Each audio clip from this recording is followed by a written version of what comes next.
لا إله إلا الله تخرج روحنا وبالحق أنزلناه وبالحق نزل وما محمد إلا رسول ما كان محمد وأبا أحد من رجالكم فآمنوا بما أنزل على محمد رسول الله صلى الله عليه وسلم اللهم إنك أنت العفو وتحب العفو فاعف عنا يا رب أعوذ بالله من الشيطان الرجيم بسم الله الرحمن الرحيم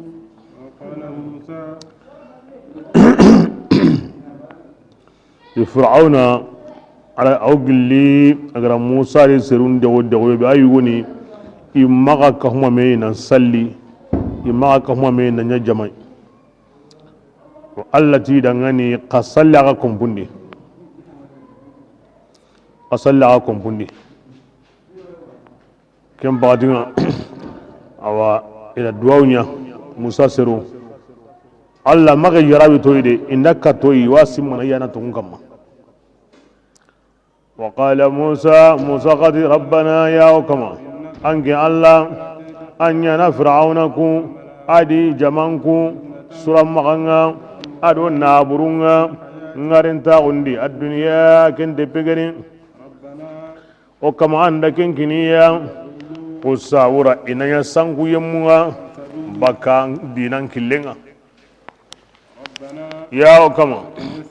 وانيا غنا نمبرون قني إنا برون كما أنن سيتني إسندمون كما إما كتاتونني ما برامبي إندا يانغان قاتي نيغرانغري العليم كن تورنتنغني كذا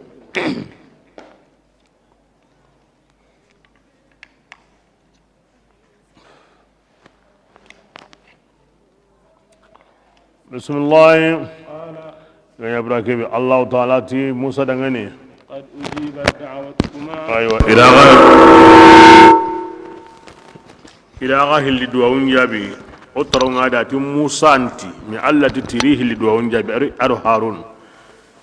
بس هارون أنيك آمين أنكوني موسى دعو كينيانا هارون آمين أنكوني كندا تويت كين أنتي آمين أنكونا نانكاني دعو نيانا نيي سدبي قلت آمين آمين كن كني دعوني أنا نواي قبلنا الله تيدا ندا غهلي دعون جابي غشرتي أغهلي نتلمود هارنا أوكي نكمل خير كتا الله ندا غدعون جابي مقتلم مغبي كعارة كدوم كن كم كتا دعون جابي كوتا أهلندي أغهلي مغبتي يوم كلنا وكونغان تاتودي أونيان أنبيمونا أغيان كيفارونا كبرنا الله قد أغاتوني كبيرا كتوكين كما أكون كلنا رد وانا جاهزة موسى الله سيالمني أنبيمين كيفارين هارون أنبيمين كيفارين الله رماني كي يدوون شرطي أتقتلهم الله كلين كما aga bega watu kama samunton killen bato yo kebira okutunga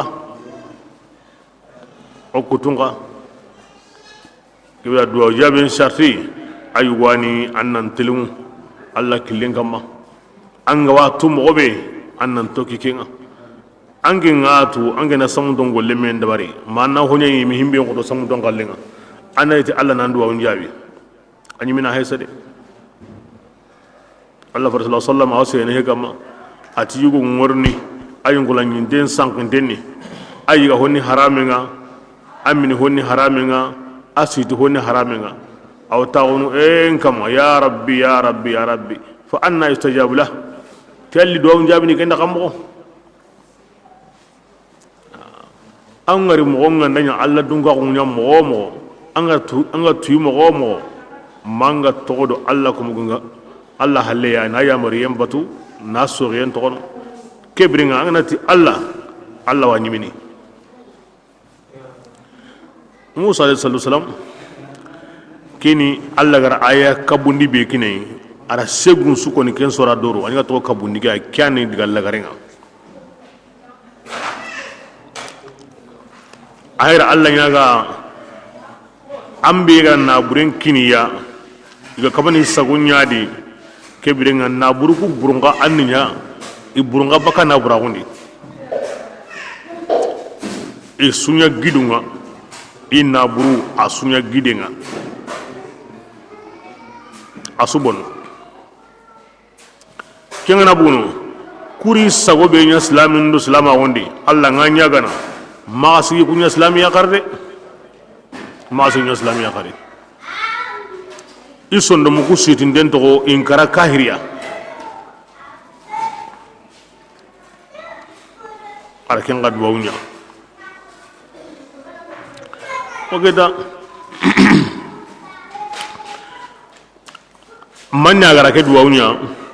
ara toa alla maga nanti internet to ngondi kari ana komi musa duwawke adu alla gara kite benya idi aswanya bani aha kembrenga ang himbe na kaida nga anta gemena kahiri langa ti alla anta tubu ne undada arna kari kahiri kenta gemme basana ankenta tu alla gara himbe taga adore nanta kento ana kama na gamun nuhu khara duwawnya alla nganya gana maka tagana to kahiri ni man sabuda alla koyayi innahu lan yu'mina min qawmika illa man qad amana ati nuhu sirata nan taka tongondi de maganta kubane aywa ati alla ntampi wuyine sine honne na kuma ko ganta tongondi de gembere nga hilla khawara tabane na ni ho tongondi ni ngokentu umanga ni medi hon taka tongondi ngari gembere ngena mani yere musa kana khalle ken kemenye aha dan digebira musa yimira menya ay ando musa ndabana de alla ra musa tuindia nanti kun taka dugene kari bo kenda ni musa riwo me tanji ke sidi e manin to to ya ga ma to ay ira hon sunye gina gotuni alla ni kari kahiriya ni takembo ndi ani ken ko ni giligam pakati me digam bana musa alla ta da kadiga aga hilina digam mo onte ko ni fir'auna da hari ma digan ko to kara mi alla watu giliken ko ta nan dan ta tubini ngagara musa ka tuni te ko tabe nan dan ta sorna kare ke bira musa kara sembu to ngel lakinga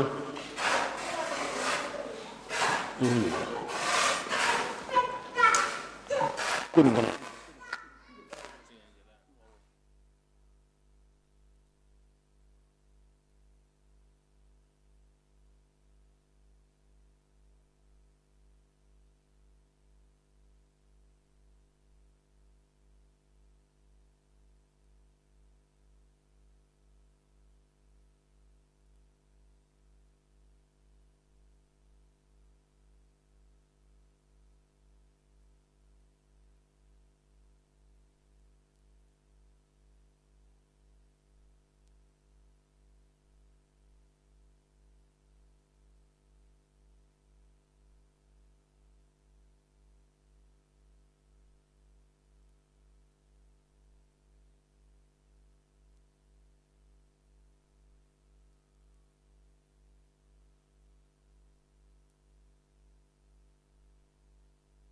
imma tongondi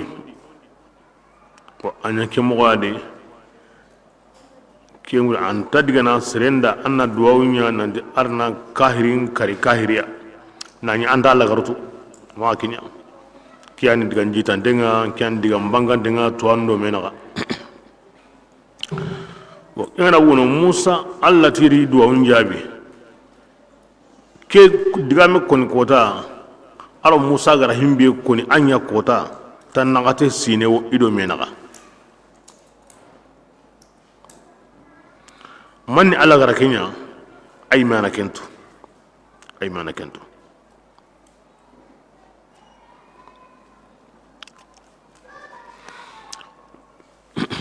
ogu gonti ogonati alla nanya doro ananya kenya lokuda ngana dalandi kuno awa kenta lokuda de ageda mawren serebe an kallenga na dalla maati amajabi ay Allah sallallahu alaihi wasallam ati angana Allah nyaga wandu unjabune timma angana qorti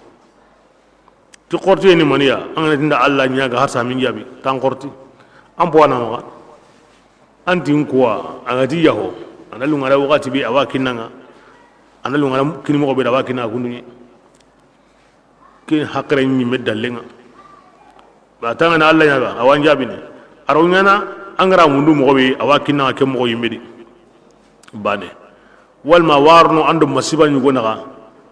ange mai kentude nganga Allah ke kininga kinyinda agama kinanga ara warno ando masiba nyugo naga duwaw ke halle kenya kitana hillo askandenga anta kinanga dunari anda wala ando masiba naga nganga nyinan kane lagara komen gati Allah nkuta na to do jaben shatunun timmandengandi andu o kenda kane amma na kinanga komi mo be galanda walma na nyana masiba nyugo gemu duwaw ke halle anyan kitana walma na waran kane lagara Allah faran tukuna sallallahu alaihi wasallam ke koni Allah faran matun yana de karin kiri na ga jabi akoni yada kembal an ibnum do khifaro ani koni kumba ne da bismillah duwawun jabi kota Allah ti oda hangen dangi ti Israila remunga fir'auna hay gari batu adi kurin nugu gamike fisikiye sabu dangani aru yadan ta ku sabura ma biramme fir'auna magri ayi fisikiyendi ballendi Musa konna gondi ma birake beza awa tunye ngara kita wakati kebe kem pakati ni fir'auna tin atinge tongoni nanti aywa hinjanenga tongu badi tunganda maganta kamanembe Israel munga tongoni tiken kamaneya kebirengange fir'auna nya islamiya koy arake kona ko awngina islamiya kamko ita dangani anna gamni angen tongoni ni sisa lengira angen ngara kutayinga gilli lengi kane an mucciangu Allah kutana mantani Allah kamu man mesine angen fir'auna nya gilli bonondi nanu ngade anyime sam anda surun samundi lengi goni onan kisindi baka hangenni tam patimba ne am patinyam bakade anda nyuginta bakade ko sabura angen fir'auna nanya tagmanjeya yemundangani himbeni gornam palle nanti jaja komi hankanga nda koro mogomo anga nan sawon kita mogomo maga Allah ko musurun koni maga tanni Allah serentar ni himbe wangi mbagga khari kim pankadi kebire ngai maga hunya himbe awaganda kemi Allah de o ke dabarni a jamam po gabenga gilli serunga makanko imungundengo baka ko ayanunga keso ayanu kuni wajunde je wa fir'auna qallil lagari kemo yadi alayhi la'natullah Allah lagmandinga kama akara kahira on kama atubu marge ayanun suna ke ya bangandini Allah sallallahu alaihi wasallam asunnan ke ya bangandini ayanun warna koda fir'auna do hamana adi kurinugo wo jahannama no warran kendi to kendi me nanti fir'auna karam mu'minai magam palle hayke ngayime magam palle hayke ngayime kibasana tati tongoni ti Allah awanna gamuni serenta tongundi mana awati batranga ay tongundi mantengo ti duya la ilaha illallah akuni tabane aw honsu ya hana wa himmi go diga mi konni na ro yeda ti fir'auna la honsu nya tara ko tabane ti Allah ya hama ay serenta tongundi mana ti batranga tongundi mantengo ti tongunga tongun karintengo baka batrande mande maga kendi mo be gawno ken qura mo be gawno ken banga mo be gawno kellan tajjatin na nyime haranda kembe Allah farendi gambane ya atin kedo anbu nyimmu himminu ga dangin kane ogra digame be ko himbi gam pasa sui kini la ilaha illallah ya haranda kembe ke digame bane ya wa gebringa serenta tungunde na tibatra tungun akarin tungu baka batran de mandem ma la Allah fa songon tawu kinna banganta an quranta kiyenga antanga de manati keme naga biya ayonu benu gari na fir'auna digaran ko adi jama nanti wo yimbendi kinni anda kun ayonu wala minna wasrem ma halla hay kuma kuni naga kanu nam angana hay otara kona ko atu mari mana atu mari arigene maniya ay mosri aganda iga qire ti alla bani na hunga musa hare na hunga arakengo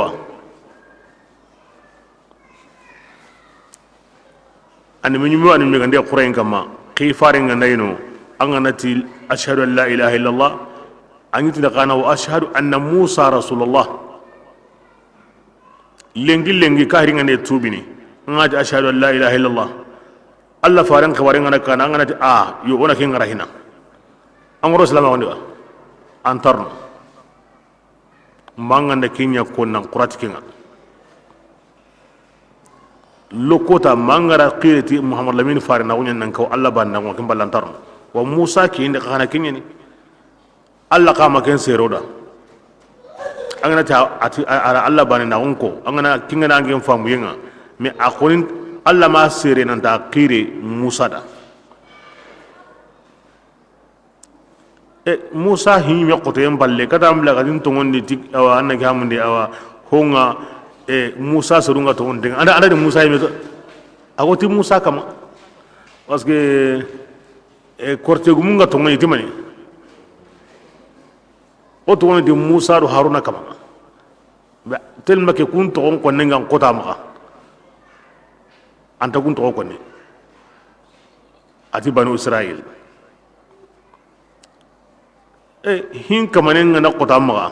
anta kan ta ken pidi hiyo hi gawno kamanin ngene ak kamanen pi kana kota ma tangi worno ken pidi allo na kamo kini aya gani woy wa ahilandi yangan kate ngari halle sere maga to ngunde tan nahana sere ma yangan kate ngari hina mak moninga to ngondi alla gana ta togo anga ma togo ngam palakini ho ma barahina yangan kate nyime ngana bugo miga to ngondi yuni sai serumba ne pe ala to gumba ne da ibane pe parce que allah hi ladan tay yuni sa serumba ne pe ya jangan ngate nunen bugo halle iga to ngondi ara kumba na to no tarikhundi kembale kome o kome alla gana ta togonta a togo amta yangan ngate en kutanga na ki ango to ngondi no nganda hosorno hari kutala ngo kundunga hari kahiri ngo kundunga kallen nunen na bu nanki ya koromollinga anda hubure ngari autobini mi alla da go titubu ndage ne gem pakati an to ngondi kata kemla kinya mo kinni mo gotanay am gotanan ni maniya fir'auna agol len lahir gurjenga aya nun da koda sama kay musa nyaga nganyaga na tikamaninga anga tani himbi hare anga nari ga bakinga ngoto ngoni atongondi wa hore manya kundunga bure manya kundunga hantaya manya kundunga aya nu segi biga ko asuka humante indari wora kata musa yi o nyaga na ti ankamal lahidube anga ndake yila bako ya o tongondi ni itongondi wa kini takabundi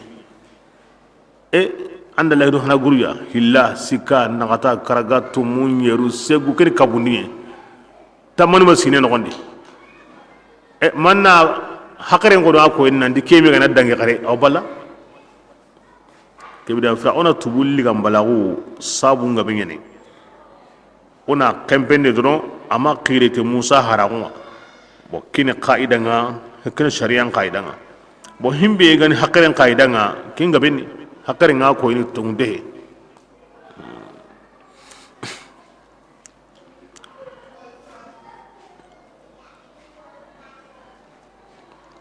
aw qisam ni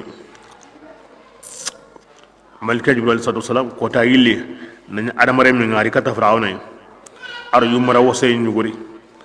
ati hankama ki dan tirni komo yugo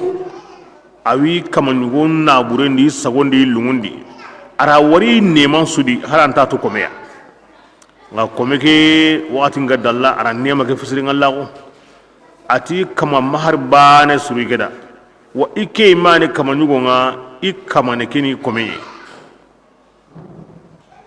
tiyalli ke kobido monin kaba Fir'auna da papi mutuna sahab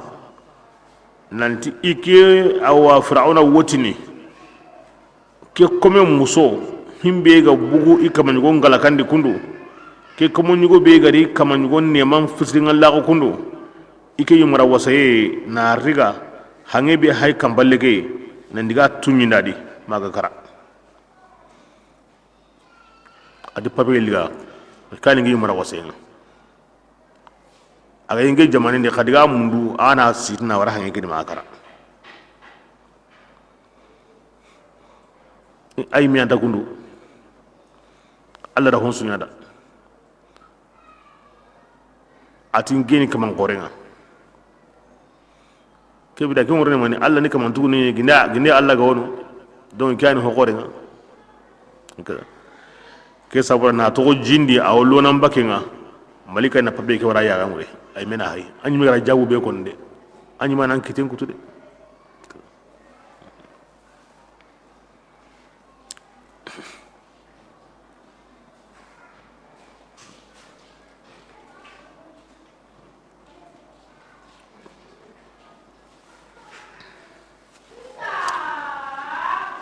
Fir'aun bira ke be ga to jindi ke jama gabe hanginda su seri baka na yi mesri baka kem palle kata blaga wari adu hanga buri gore gundu be su kanaya onta sakayo ni ko na laga misra ta gara sella mara mo be ta won diga jingu kana mara ke mo godi ta makara amakara ta won diga jingu kana mara ke mo godi ma hangin gari siri baka wakati kebe aduro ke menta sire maka ay menta sama na wari hurundi kem pakati ni iga sakai kendi kisimo ganda nga ampati kyan baka yo hatege baki ka kika kenda fitina ko wari kari ala sum pakaren ta gondi kembali ke ji goni anta bakadi ango kala kedi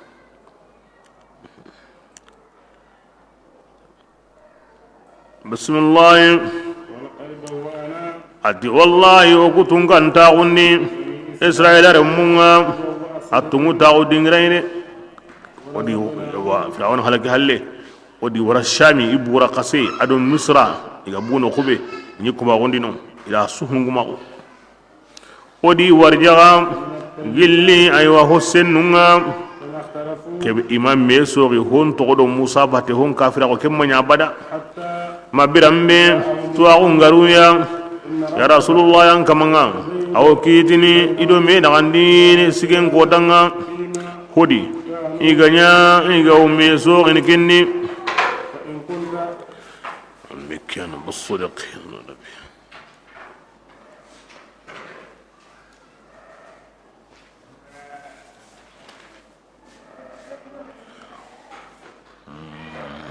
ya rasulullah angandai anga sikadi gilli honga o warake nyanganni katanga gilli musa qisakaya yem montrindi igo tawreta kitabin qarana angin kane akisu sahantingi ma itirndi Allah farenti la ashakku wala asal Allah ntasikana ntasretrndi yani digamen jongon don ko yumatun sirabe ga masauki an wi turni yahudi an turni awi gapundi takwin al-ula aw ato القصص الأولى والقصص الثانية أوادي بسم الله أبادي تون لنا جلان كمانا أنجن نمغانيا جلي سكانو نيويني أنجن نمغانيا جلي يمونا إيجا غاران كدو جي الله ينونا أننيا من الخاسرين جلي كسارنتونا يمو بينو كلمة ربك أنك من ينغان قتين كلمة واجبي كن كما كنت تغندين كان حقيقة harangandari ku kamano ya ti aya o aya ya inta tongondin miga yangan kata nyagarangari ken torantengani komi fir'auna minu fir'auna mamani wari mamani kahi wari ayo ngama togondi de jamanni hillo ay alla gara wajibi ni himbe o bina mo bini de agati himbe worno arjanna khana worno ibra kan haqiqan ibra komi ma sika qur'an de nga sika di ampa jumbono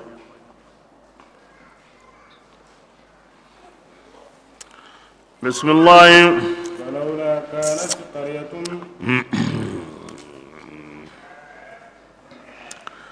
adi debe dunkonu ganyana آمنت iga tungundi yanga ngata enkane فنفعها anna gamundi itungunde ngari naha ginde kenga nyinyana fir'auna tungunde nyana hana ginde kenga nyinyana agati awa yanga ngata enga wajibu serebe no kamma inta tungundi ni mine yanga ngata ngari ginde tungunde nga wanna hana yanga ngata ngari wakati a kempakati awanna hana seresu yanga ngata ngane rini angana warango tongondini alla ganda ndugu ime kallenga na ya sobeya angana warango tongondini yo ginda go hosrono ani hosroni da ken wuron ken tarbani sorno ken pakati alla makanya komeda إلا قوم maganda yunus serumba ne aranya kunyada ibane لما alla ganati ay amade make baade parce que ken pinsu ladan tay sariyan tay luan tay mugonta hinga aw bakaro bangasi ay ma honi hinga kinya sawru mugonta Allah hinga de isa hayge habentai adam hayge mantai habentai hawa hayge mantai abu yugo nyade yona manin to halle bo okutu su mando haben ngoya aken goni hinsu huyugo wadi a ngoti maganta ke adi hawenta koy hawen hosui maganta hawenta manta koy mango honsui maganta mado hawenta koy a honsui maganta bila yanga ngate nyanga wakati tubu masre sunnaha maganta bismillah ati birambe yunus sarunga tongonni oku wurgindi bakiya yaguntaxun ñanganxatayenga awa bakiya ŋarintaxundi a duniya kende pegani wodi daxamundi dunani kata wucelate kebenga a ñaku bani ada maganta allah subhanahu wa taala a hinsu maganta wode ke xaxana be hayke allah gara yimme be sabura serentatu nxa yugoni xannun qotu i worni comme lengi masiba nu be alla ga wiritini nga ngaten sabu dangani sisa anta ko ne gondu ngade ay aka ren kan mo sisa ودنا دي الكوارث الطبيعية هكذا يقولون هذا الضبط الكوارث الطبيعية نندي مصيبة يعني الله واكو يدي كوموا مغوبي يوغا واتو نندي جاكا ونو هينغا دي ñonko de sarle nga nanya hanginga na gri na sapejim butundi na akupa tammani me jamane kamma halake na su hajum bonondi yimbe ngo bakam yendi no kuyugo yimbe ngorno no kuyugo serenda sabutu na kamun mani me hectare wu tammani me wuni hectare bi alla wa koyna kamane way hankingo gilli na dibum mani me tammani me debe kahirin debu kudi na sukara nda humedi miltulu sikina ati nondi alla wa ko ina kamane way iya honi qallengaewoti woni al kawasu tabi'iyya ke bonondi ndekeni hinyam goñay yani alla takenta de ko wala hinyam goñana ya jinga na honya hankenda nya munyam gote ndanya yimbe ndanya ay ken hinyam goñani kinga to jinga bonondi ndigi hange ngana dara ngara burundi ni be suwatu koni yimbe ngo hombini yimbe ngo hombini yimbe ngo kompundi o golinda arabia jingo maga o honsu nyana jinga no kube gallo da oro nari no kube gallo da o asigin nari arwanya hange ngo bonondi ni agar himbe bonondi o ma asigin hange ndogona yani anta hari hakari mi ako ni digame ke kahiri digame nduranya na humbu alla qallahu ndronti al kawasus tabi'iyya bo kem mo bane yani halaki binu go kuma aw alla ko ni ko ni kun kamanun wotini ti ay himbe ni mi ko na nya sisa kum menu nya ngo nya doron jamani nga halaki anyime nan do ko mi ade bara alla ko men yugo ay kempe bo kebrenga yunu sakallege kemu ken su jabini ko na wari hina gunyi me ko mo gonde kawasu tabiya aga jongoy aga sigi na to ama bunde nya kare ko na wari hina metro lawa ko ni ke ko ta ganda kinye ke wakati ke hangi worne parti sakana andanyi no andalu me ko na ko hina nan dari halle atla karnan sigi ke bidan kinga ko ni hin kamanya no agara kusu takembo ni tay ku khalle ara sigindi kin kinga ko ni nan di kawasa tabi'iyya hede ay allah honi tabi'a nga aya honi jinga aya honi hankenga aya honi munya aya honi imbenga anda war himbe aw kenya na ko magara himbe no halaki anda sigindi no ko be ga sigindi ke ajongo halla wasiki tibiran ke aya aw kun na na kan ke aw ken sigindi kahirin burende yan sawuni an ni aqidan karana aw ko an ga karna di nanti battenta hohoda maganta Allah sunu da battenda an sunu da tabi'anda an sunu da kapalle manda an sunu da demandana da tabi'a nyani nana kanu wana kahirun mu hon su di mu gonya ta ni hon mu yana tiduya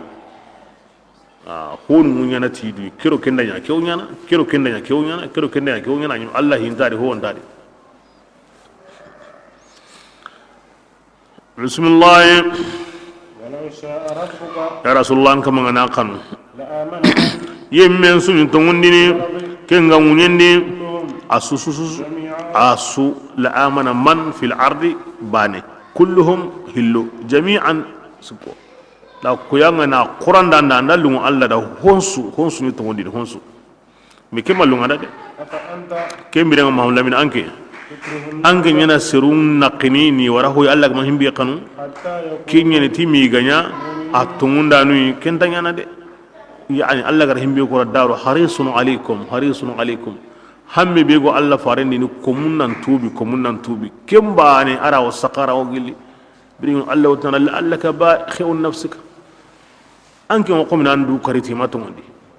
bo kekani kembo ne imbe malungu alla da andalungu alla da ma malungu alla da anke ngotini mabbe su ganya kellan tanyana de akken ko ni wo yimbentu bobe antamu rasulullah de aw arjannatu mogobe awamu nabbe suladi be kanuni hilwa ide Allah fare ambute mura angenda ke hammi anta dun karene Allah waritina Allah fare ndaron tawnya koyi aga kumun munda mogobe na ken koyi mi Allah fare konne ngari tini ti Allah ko mona koyi ti har banan tama kunnan bana ya subhanallah keme ko nangenda wa keme makanda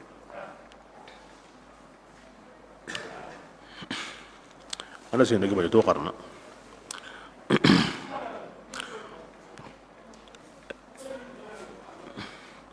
bismillah وما كان لنفس amanya agam paulan tan nyongi dangani أن تؤمن antunguni إلا بإذن maganta ti Allah lamuru yede Allah fare seren tanya islami Allah kama lamuru tayde ويجعل الرجس Allah taala o yangan kata nyana yemun kamma kunganta hakrende ya rasulullah yangen nanti makan kondangani angkun nampaini awa himbe aga kamunundi ado himbe go munyendi kare hayde anya ngana sawo kamandu kamunaka ando wurenaka aw Allah ko ina nga abane nabu aw Allah ko ina nga Allah ni hakrante anya nga sawo kamma وما تغني الآيات ati aya nun tan na hene aro gongondo kan nun tan na hene baka suru dangani la yu'minuna alla to ago ganningendi kunganta a kunga tungondinde alla ganda kahirin kona begu shari'andi awa awonde haqiqan anya nga sawo ya alla ko ina nga alla ma himbe ganda tungondi ganda tungondinde da tungondinde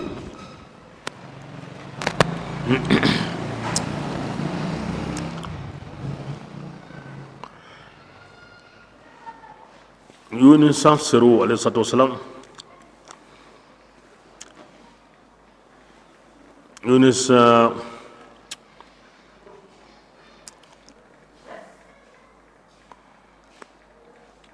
inni deben way atwan tinena wa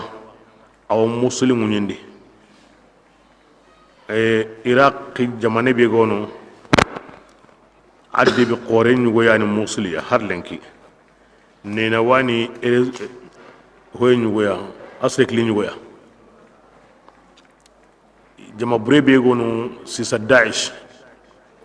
dawlatu al-islam fil iraq wa sham kunda nolliga kusinodi nga bitoku yimme irawo me a worne tiliya wucine inshallah igani gara nokubine de qorenga yimme ken musulikeya ken rezo ko ni maran sunyi maga nga bitoku ida wo me awtlani ya ken ko bani yani do kun no kunu nan no ko khasunyani nabillahi yunus ayno ni kahir no nyani illa kapanu nyani alla ra yunus haqiqati alayhi salam ani qirikata tungunde ngati alla bane ina hilla kapendo bori baten to kono wo yunus ari qiri ibara yunus maga ita dangani yunus akida nanti bito sikki dangi halle yangan kata yingi sogoban kumbanni de yunus akida aywa iti basin tadi aywa onga domi bakanga rabatedi hina anda wari haru anbi nyum igo noko kannu kota ko ngeni ngoballiya be suwatu garanto hitiya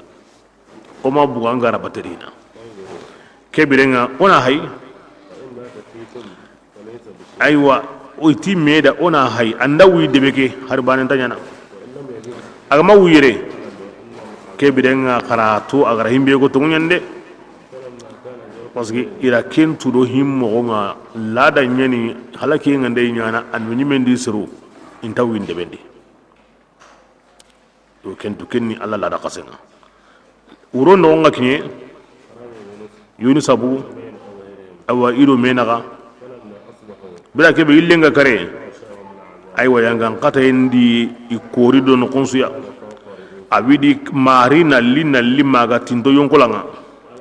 ibn abbas wa ko ni ti yangan kata yin ga dombi yunus serunga batiko hotana mai ido mena ga maganta mila bane tagandi sikandi bo mila ke arongena milu musafanga arongena milu kohliga andanya kilo bane yimme tagandi sikandinga kamusiki do honne metre andanya milu alkoholinga kale solleme boken ko khilimil ala kulli hal aniga tintiya goni bila kebe alla nyaga alla raw janga ngate murgi bakiya wa hakeda bo ke saadu wa konni bun jubairi kinga awa walangal na honne kenti yanga qateli na yori qomi yira annaka qomi yira me e qobenga ndarari awena mo gobede asunya ke modi wa habu wotini kamenyam pina ti hina binni aw seren kanundini mati de ngo baka tire binni kenti de ndambe yaro ken kamendambe li magra de ben kori ma ahine ngo tokko de ben ko bindo bilinunga igra wari ke mo di idan kana ko nande halaki ngo nyana ira annabi nyimme mundu yunisu ima wari kem pakatin su alla ratubu ngara ino gondi ibuguna ndiga kamballe nga imenu yagaru lemunu dabanu ira jaga ira kasandro kellondi ira tungunde mbangandi nan tubu mbangandi aw gilli tubunya mo sirenga ira mansuro lemme latondi me anya sireyawa anya dabaywa manundo lemun tungo meya kebirenga anna gamundi aywa awa lemu qarun kebirenga besu sonko dometi duwa no lagar qasayna kata Allah subhanahu wa ta'ala isutini otongondi ti honga yunus ado kengari otongondi honga yunus ado kengari itubi kata Allah irangani en qurandi Allah di hinna Allah be gani kamanga ari duwa unjabi himbe gani ga yanka Allah da grindi anya halle ne jonkinya bo ki ikisi kota ke agemu qasannen kota nga agemu juman kota kai hakada ibn mas'ud wa konni ti aw kinye yunus asrun tubi mo sirenga hari gani gara me to nyati himbe yi medo menaga ida saga meya aw gilli ken saga mo burenga seren worni akobin sigi halle awi kobin qosono awoti nin kobe ke siginte nda gide nyugo to an gidundi makanda aw gide ke baka ikobin sibasa man nakini kamanga naam tabrani khawa konni mogobe asunu digambane me walangalande ngene kenti bira ke be yangan kate ngari kita ti kinya krese nyugo yayi kenni twana kutube ngono kinyugo ni kinga ita dangani yangan kate nyankoide kebire ona nya khamo ti kresen ti dangani aga wotini ya tunga ngarinte be ara ngarinta ko mena ngarinte tano aya ngarinte ni kha hongarun tunkar halle aya ngarinte ni tungu badi tunkanta maganta ke ti qarake ko igara ke ko Allah da awana kamune yangan kate ngirndi bakiya kebirenga Allah da ida mundi kata wakatiya kebirenga basa ida ngarinta ko nyamundu anga de ngarinta ko mundu yunasibuhu ismullah almuhyi ango ngarinta ko nyamundu aro himbe go me sana Allah to gondi ken Allah to no be go ngarinta on bi ko ni Allah da parce que halake ni kalleni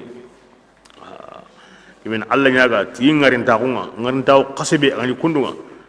kebirenga ana ngurugi haba ana ngarindi kaza wote badri Allah farando wono ya hayyu ya qayyum ya hayyu ya qayyum se sugo masibadi ya hayyu se sugo masibadi nam pakara to gadi Allah nam bubuni do Allah kasrenga anna hantingen mo sir ya hayyu sayyidina qarasal suhal tamudu kabu ado tamudu segu nakara tamudu kabu nantlagar nakara tamudu segu angana duma kama watilla saman tentan kita imbe go Allah samana angana duma kama awa intatini hulan ya wullo ya hayyu salli suhalle tamudu kabu après angwana tamudu segu watentan kita himbe Allah samana angana dia kota be ndenta ya wullo ya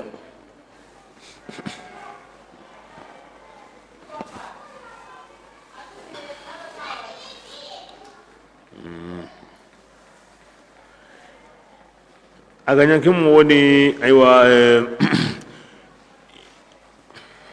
ito kama o jobu nganda khoro mogo anke nyang khorai kebirenga anke ndo himbe gan khaba Allah kin dabaro ya oguro himbe gan khaba Allah ma kenya Allah do mon khaba ya hay nan pinne ko mo ni hito o ko do mon khaba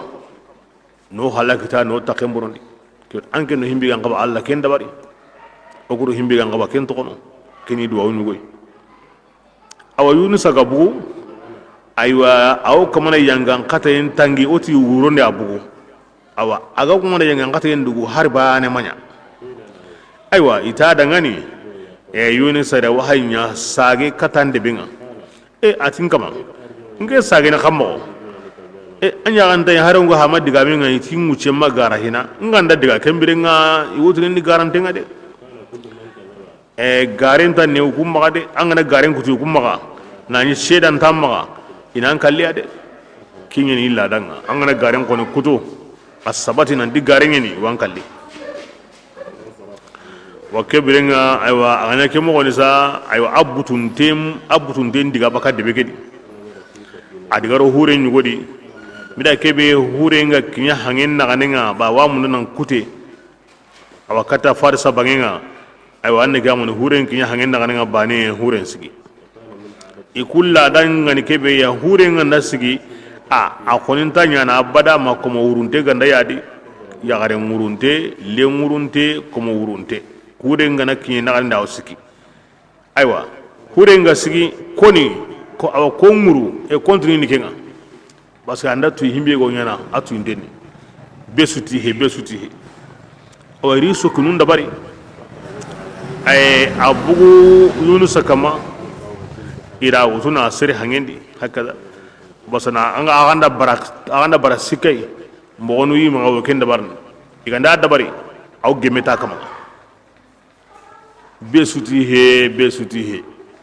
iga riso ku dabari agamu yunus ay awa ayani de aya he akamandara sage anan diga debeni adinga na diga goti ni garande win kalli abutu ndendiga abutu ko wure akada kebirenga anta ngo wurnu an kam begra liga ira siri hangendi basa osunta kala damba ne de inangu tu nan sere hangendi hure ngodi kana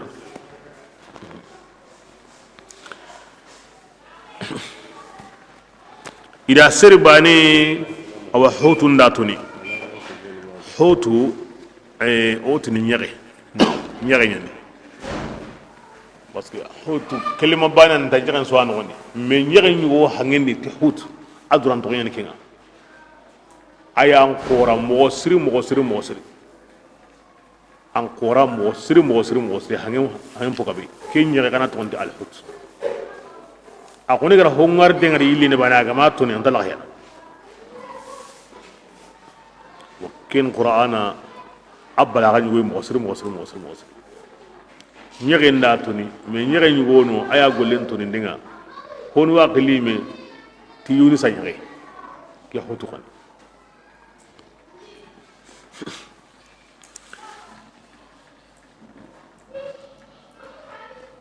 hure hangule nyanganu ngot tukari gana himinu ga no gondi o herena a bilen ko a hoston ane bilen gwangu na honu ngitana da ho ko tan himbe gam pa yusro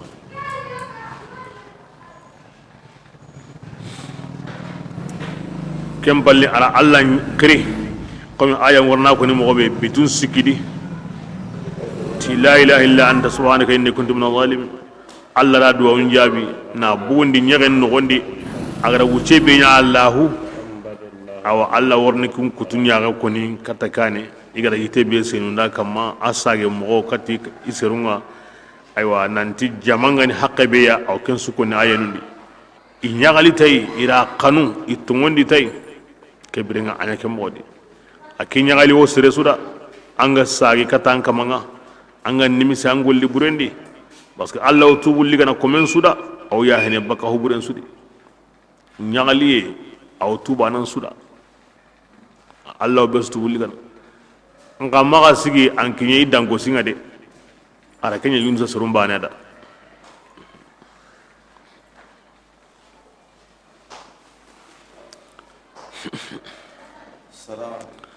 bismillah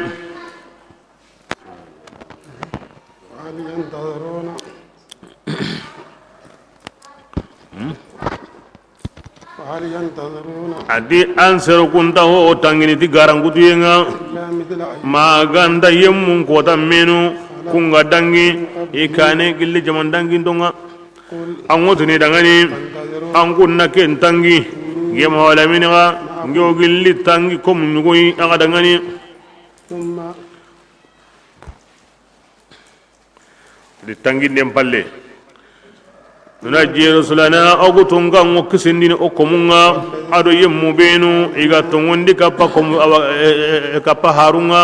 كذلك ati ke kisindi mo ننجي المؤمنين ogwa mu'mina sirun kisindini ken ho wajibin de o kamane قل honda wajibin Allah kamma kaymira wajibin di do kamma yo awa kifarun kisindini yo tongondi yemmu kisindini Allah waliyul ladina amanu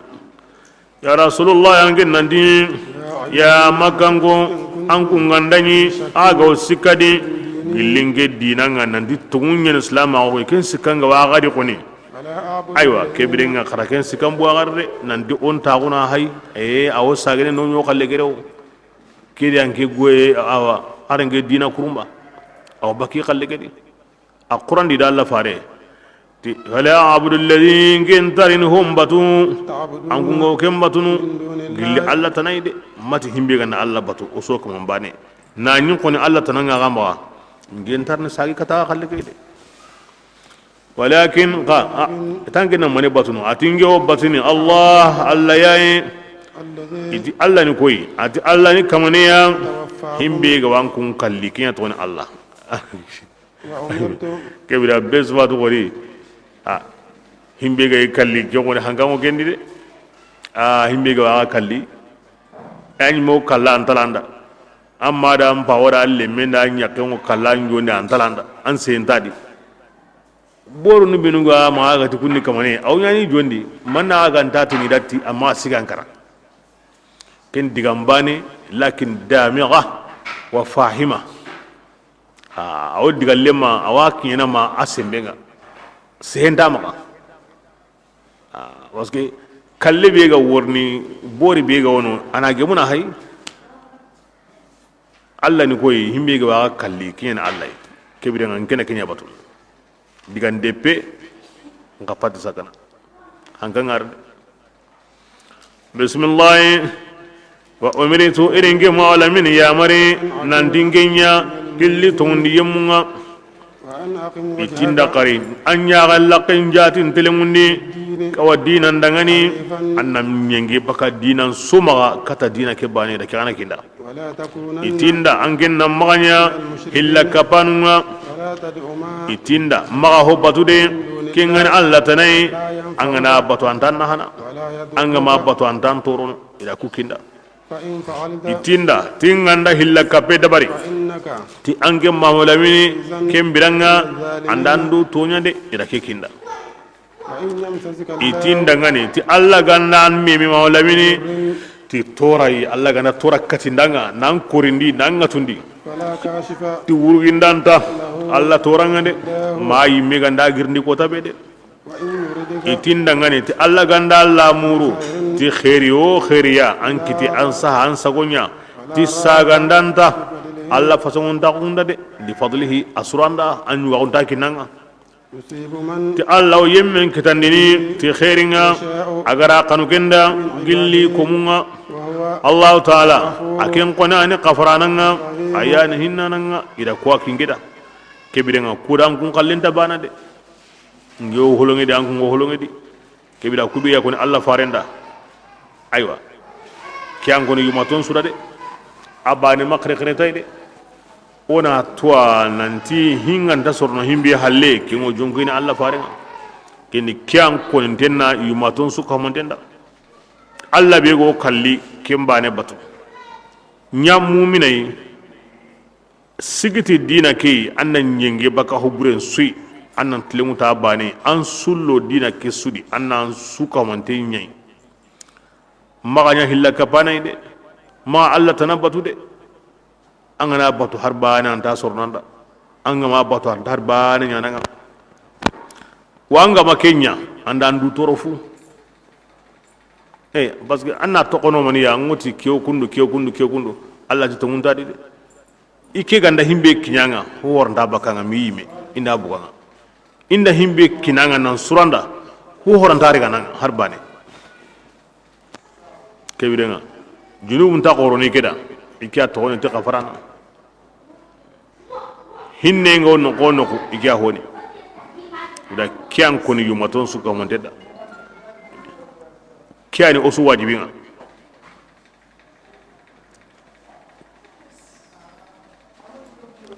bismillah قل يا رسول الله كننتي يا مكانكو دانكنا غما توم باي غرا غايدي نانغرا كامغا كين كان كاي الله فارن تون غون توم قران توم اتون وان توم الله فارن تون حق قران تون حق بل حق كمفسر خنوت القران خنوت الله فارن تون وان bismillah nangira kamanga ati yemmen be kinga kandayrige إنما يهتدي kebirenga ara kandayliga لنفسه abarajinni yimada andar bana surno Allah farenda ando surno Allah da ومن yemme biya ضل aga sanku فإنما annama aw sankunu عليها asanki yimme kama sankunta ko masibanna yimme kama aturanta kina Allah farenga anta kina qur'anai anta kina Allah وما أنا ngema wala min manya tibbe sanai aga kamade nan dinga kan nakini ay ngena aga khilliya bismillah واتبع ما ya rasulullah ankennahum batu igo kem parena gunu katangane واصبر annan sabari kirinde ke tora bega wadi na komun kirkata Allah a toran koren Allah fare asabari لا يحكم الله ma Allah ga kiti Allah taala ayane kita nan botle mun tenga ke ko Allah fare ngada ngayre ngambe ngo kirini kirinda nan sukama sero sere gati komun nanya Allah muradunye an sabarna de komun ta ke mun da de komun ta ke mun da de Allah khalle wona nya kundunye ono yima kallen to ono ana Allah kallen da bari kentali ko munda de yo honsu nyananga yo honsu konanda kibda an sabari na de an ana sabari ga wa sabari honsu halle duro ngono ma sabari an palle duro tan de hatta yahkum Allah wa khairul hakimin ma Allah ga kiti Allah be ga ni kita nan so tle muntenga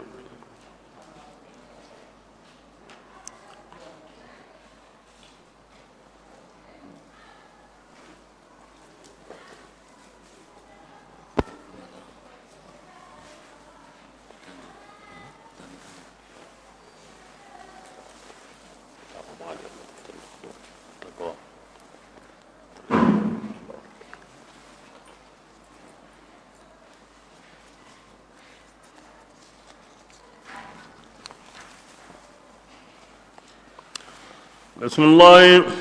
سورة هود رد هود بسم الله الرحمن الرحيم ألف لام راء الله أعلم بمراده بذلك كتاب سورة هود كان يعني قامن وين سورة يعني مكان سورة يعني مكان سورة نقول ليه هنا كهنا نقول لهم الله نباني مهلمنا هارينا قرآن الله كتابيني وعندك رواه وندني أرجعنا ونو يمبينونو وكبرنا أن منيم قسم كون كنسا ودا nanti kun ko hana golle ni ke golli bane yayi himbe nuga dungida idi kisi himbe nuga bara I halaki kebre akka golle ni ke golli bane yayi bismillah kitabun ke qur'anan kitabin yayi وحكمت ida ayanul liga na gemundi soni mogo sire mana kaba konte amenta diga medi amenta di kinna koy makkan ko qur'an Allah kitabin yayi Allah farin ma ku tigen kolandi subu kanne he gijan kati kanne he turun tan kanne he bismillah ثم kem palle ira riga qarina walangala aro kitulli na qisanun kini na wajundun kini na gongondun kini no qanundi no nyagalindi qur'ana anagamundi ken tafsilun ana ken su walangala di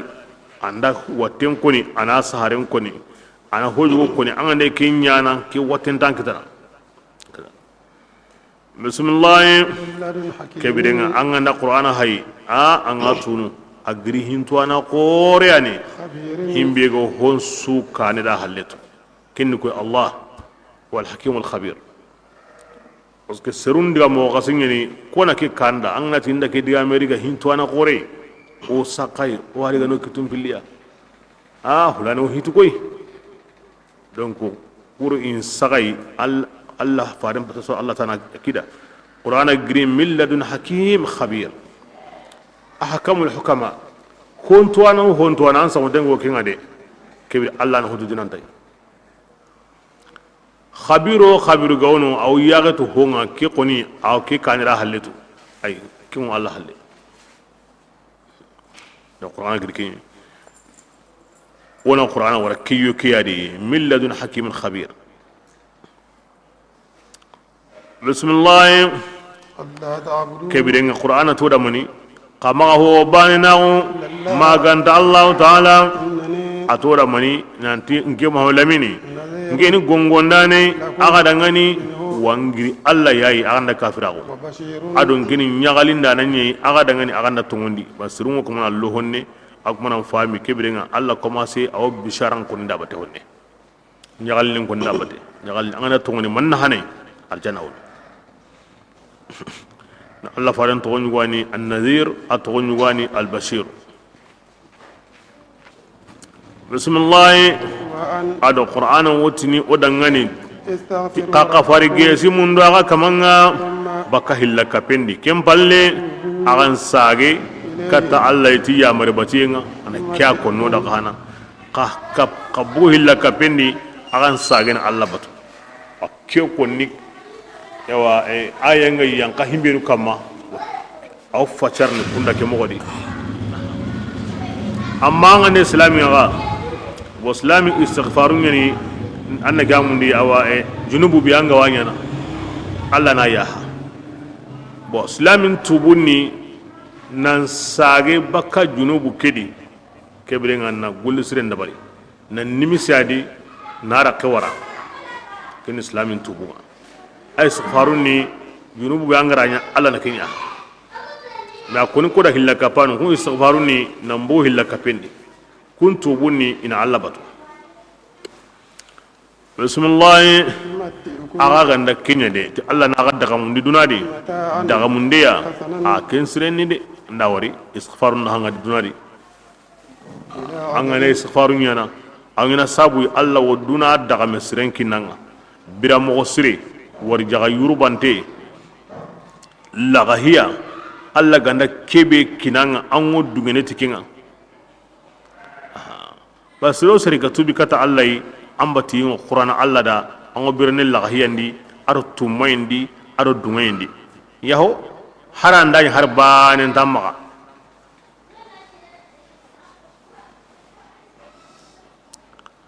ogo tambe be asuniya sondo munya ma qur'anan kiye kemballe Allah ganda ko mi wara mo anga dungo dikinga anda tampini koy ango lagahiyana mo sir bo kem mo banin khani serebe ga matubi anga dume kutayin kama do kafirago anga ngunyana kanendi tampiyendi butuyendi hara ganda ni hosu wamma an sagon su wamma tampi anta la hena ay kahirin ta sagon abada anta la hena abada anta dungina abada ho wanda amaga andari kombe na nyugo andina ani sawram mo ni besuya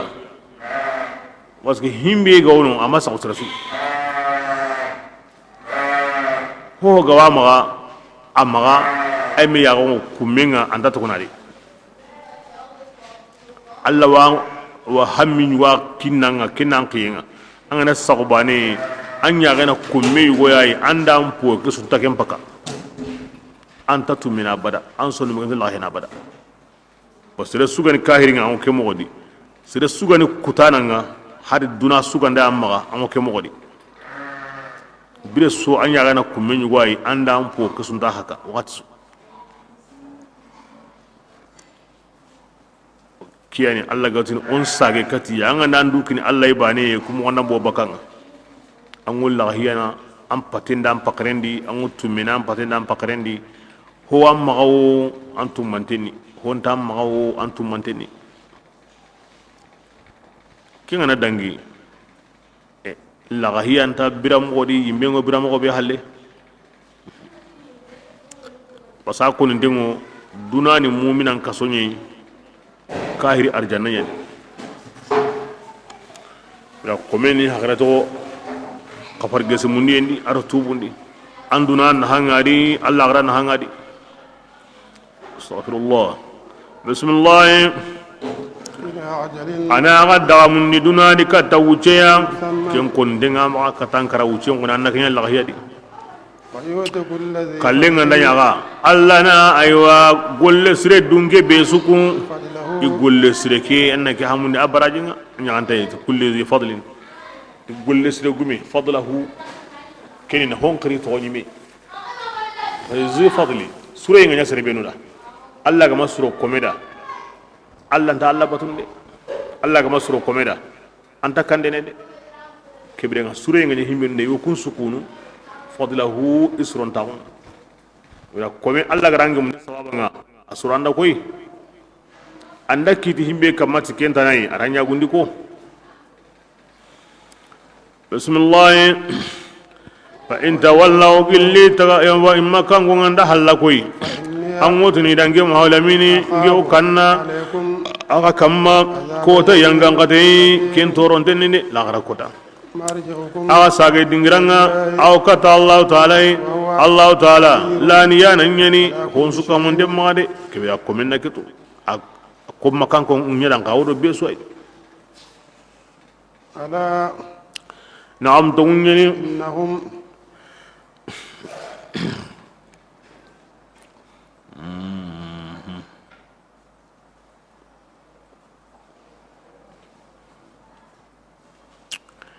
honu ini sagamunu wo sagamunu iri yakunnan ka hulemago wo sagamunu jogondigayinga muna haginun ka iwotini aywa keta onde digamu be konni ummu wasirde kembale muhammadu kamanganda mugo awa konnada kibir aya kiri akan subutin situ aywa anga sagamu mo Allah koni yaga wanga de aha kibrenga nanti kibrenga aw an sagamu kini Allah yaga winga na honya Allah gar himbe digandin dan ken to kono ay Allah yaga wanga mo Allah timbala on kana gawa awanya gala tinganda mugunnan kini hakkan yugo Allah tingalli ay kem buanyu kulande de komi ga mo Allah ya gawa ngam mo Allah ya gawa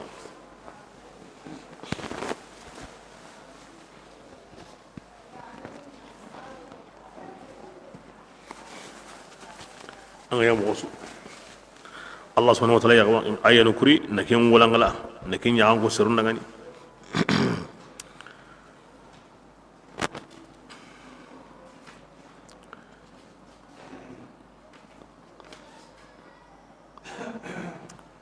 sere bureñ woni makka aywa ashinna li mobe galli alla farenda aro alla farenga na gemu aw ken konni aw kenyana khanda buga wure wati sagana anta kulkulo saka kama kafiru numitini indar kompendi wallaqen sogono na iridon bugu medi na lokko hangure kini ni ka hiragunya ti Allah ndabaka kesera bismillah alladhi ala na'am tunyani Allah ta'ala innahum ikunga yathnuna sudurahum iwo in sondomen sagandini ko sabura ina mugo gilli Allah ta'ala ala na'am tunyani atibirambe igo iramun qopuduya ina to Allah hontu igo ken gundana iramen ngure aw hontu igo ken bangandini iramen ngure ina to Allah taala to wananyani ti sondo men nuguru honsu ya haranga ma ko hina Allah watu e kona wala no gonni ka kuna simani ne ga kibira kome annatu Allah wada ambate mo onsu awan pinsutu bismillah ati amanya gilli daba suyang aga ngunyende wati daba arabu kannindi bonkini anna kamundi awa arabu kannin daba min ladandi anna ti daba aw talaqin sindo harendo bagali yakama arabu kannin daba ngene ke awdo hogan hungarde hogan hungarde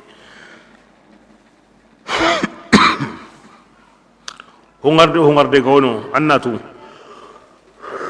illa rizquha antanu maganda warjage Allah gara wara idu kamana a garanti mutu hungarnte su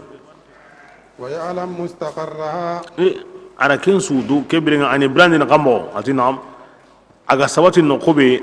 dunadi aga wono no kobe Allah watu aga mari hina aga wo habe be qoran qotende Allah watu ومستودعها aywa ago nokubi qarharanga o kentu akara kita ke buwadi wal ma wi mal lenkandi awatu كل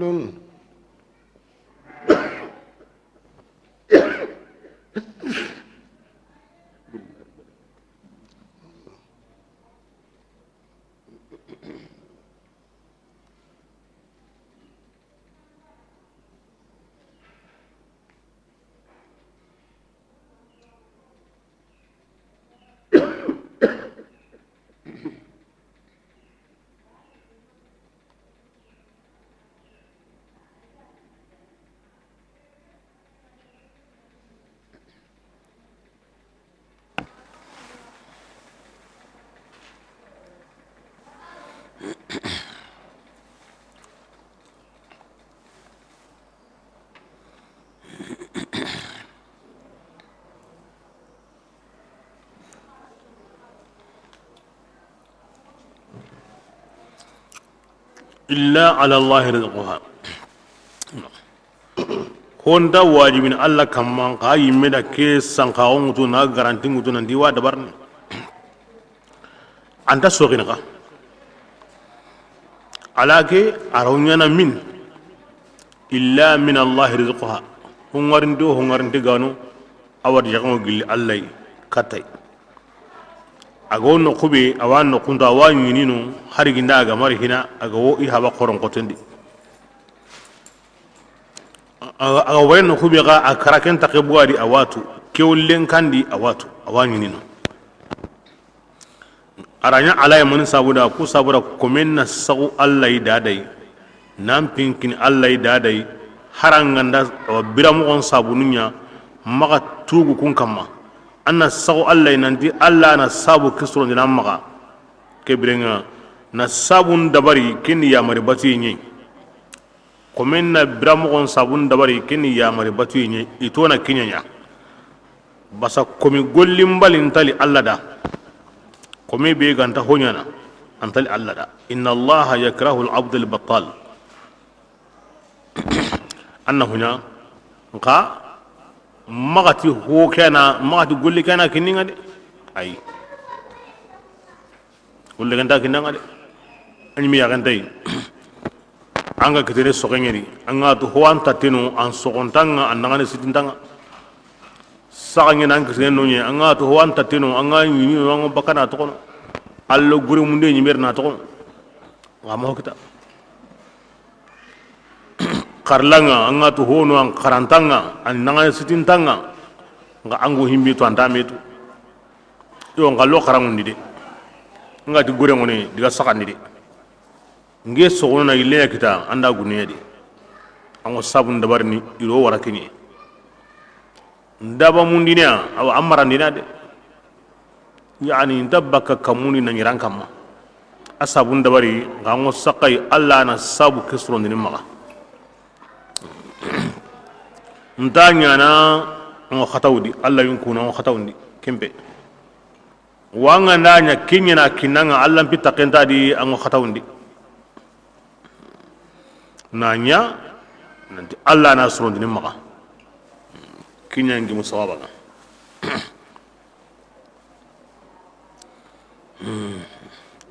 ati munyen daba munyen pongarento nam besu alla marandendi anga kuyendi nka manna gara munyen pongarenton ko basa kunya lahinna hay gara himbiye ko warjage amma kamun pongarento ko malikanun do hurli'inunu wa kulta lahini warjage biya mantiya hawentiya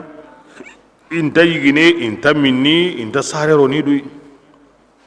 kumbra dun maniya allah hin konne ni keni bradu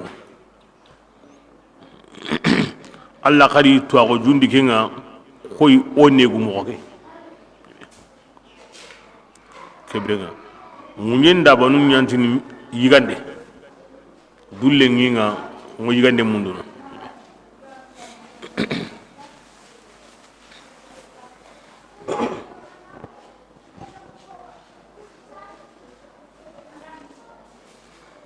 warjaren ka kaltinu sikyani ho an sugutana an ho sugutana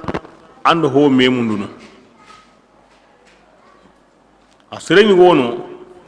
alla di sulugundanga himbe wan sugutana anni wanda ango himbe sugutana anni wanda ando himbe go memundunu anni wanda ho kawono himbe ga sugutana bana anni wanda anga na gribane anta ho kitana ho kawono manga nanti hulan tandi anta on tan tar banekta Allah ko mun tabana khillolli honi isikilli honi banelli honi wa kebere nga sa himbe ga langa kata Allah bila ran jongo kenga ango tampini de ango tampini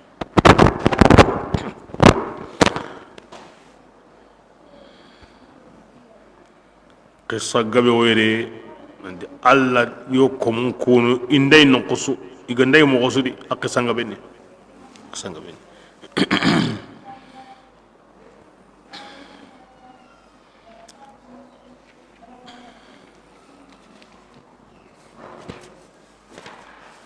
بسم الله وهو الذي أتى الله يعني كمانينغا خلق السماوات كل في كتاب مبين نعم warjagen do taga honu I warjagen mo asuho sahanti da banganten komen su an arjage ada ngu asumbana an natanyan gila an ngunda arjagen ngangar jagenda ngu sumbana serenta kala na to surba bane jiwa ma ngunyen kama logoma bane yigande wa ma ngunyen kama war jagenga na nyime kota be ke kota ngana kalle ngunyana na nyi anyi ga ille ma nyime sunu gondi kundunga amini jimma logo anda kala de ngan na tan konin kinan gila ngunga sega be o kala na to ando pakani ngam ndana kenya kundu ngorne kenya kundu Allah gana dunge ke kenya kundu Allah gana dunge angaba di asunta yana bismillah huwa alladhi allayani kamaninga atagandi kamununga ado munyenga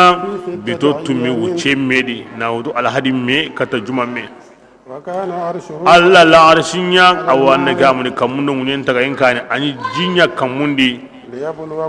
ko saboda yani ida kutaga man saboda ina kun jarabi basana anna gamuni an kun na hanya na kamundo munyendi bu Allah gandan na hankinanga nan na habaka munyendi nan na habaka kamundi basko ona hanna kunyedi ay ak wana ngure bagade maniya ayyukum agadubane be kingan surunta awa kufande ya akmana ngure bagade Allah garannaha nambu munyendi nambu kamundi aba kamana ampayade yalli ran habe kinanga kebirenga khamoni ibra kamundo munye ataka sabu Allah maga na kinango adam remuni khaja gada kebir angana na habe kita Allah wampayni ibra Allah gar ho kinu komi anna to akmana ngure bagade akmana ngure bagade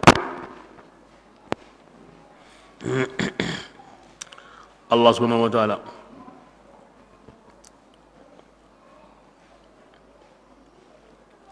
ahinun su kabako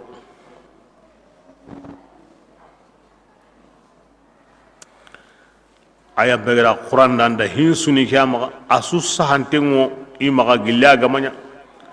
kebidenga na ke ko anda Allah farinyu mato annam maga hagi am pakrena tagu anna jokambati yenga annan pinkini Allah na Allah hiyandi ay gara suluk lo mo sire nya kanda ke akuyanga ka aya nyugudi malika no nyugo ngono warjagan pimbe sindengo kuma Allah makini kunga na dinga makini gu tungo munguna mo ngade ay kempe asuni ya anke hadamaremme anna sagura ko hinga dadai Allah ma munginga amin duro toko akilungi mpindi aringar jagam pindi ahinya nimpinga ada su tagana wara na kumundu go tagani wara gollenga kebirenga Allah bi gara kin sunya anda nan khidima kundu ke Allah kebirenga an kana kufa anata na himbenya kinya nata na himbe ne tokono anna ken tokono aga tan na himbenya tuguna nani kinga angaro himbe ngena ampu kinga mosri agata na himbe togon ken hutuguna nay agar himbe digandanda kenya gabeni de ila homa to ko mun kamma maganta ku fande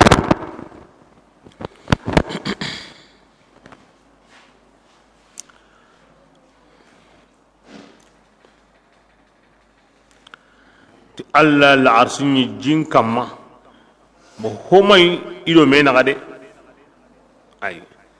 kem palle kenda ya makka muntaga amangu yentaga yonka huwa fi makanihi alladhi huwa fihi al'an alla al-arsike agani nokube nani kamunu nyama tagade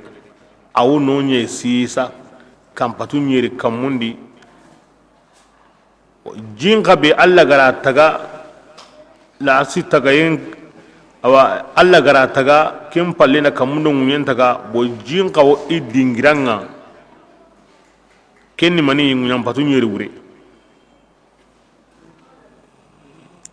bas alla gara ho hana be taga kenni alla faren noro nyi sallallahu alaihi wasallam la arsi tagi kenni la arsi gawfuti kamun awo munyen tagi kenni kamun tagi kenni munyen tagi futi jike kankanga kamun tagi atidenga da hana be ga tagi alla ma kin alla faren noro nyi sallallahu alaihi wasallam kena da Allah farin ne taga ho hananga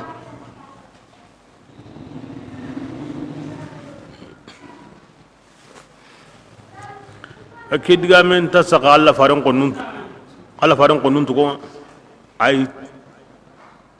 tina di Allah farin bulan tage ay tiken sabatin dehe asabat de gamo angi nga sabatindi amme kamera sabatindi anga sabatindi amme kamera sabatindi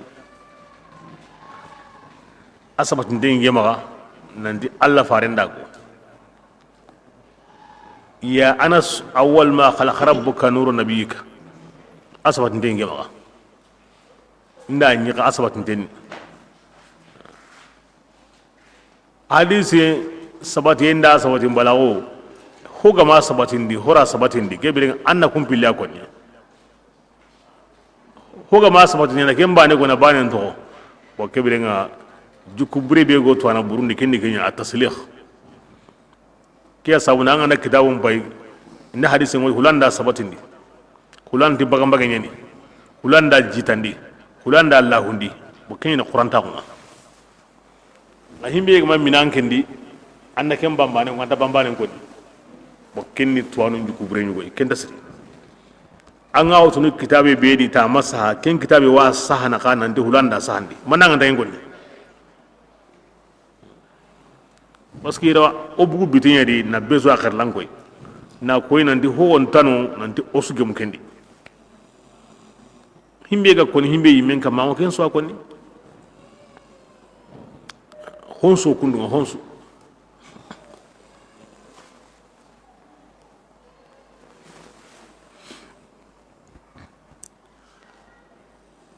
بسم الله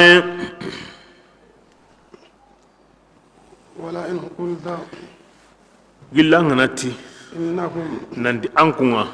مبعوثون أنكم وندي هوني الله فاري أنا كيكون مكان كوندا تانكم وندي نكلم بالله ما يمونغاتي كونغا كافراو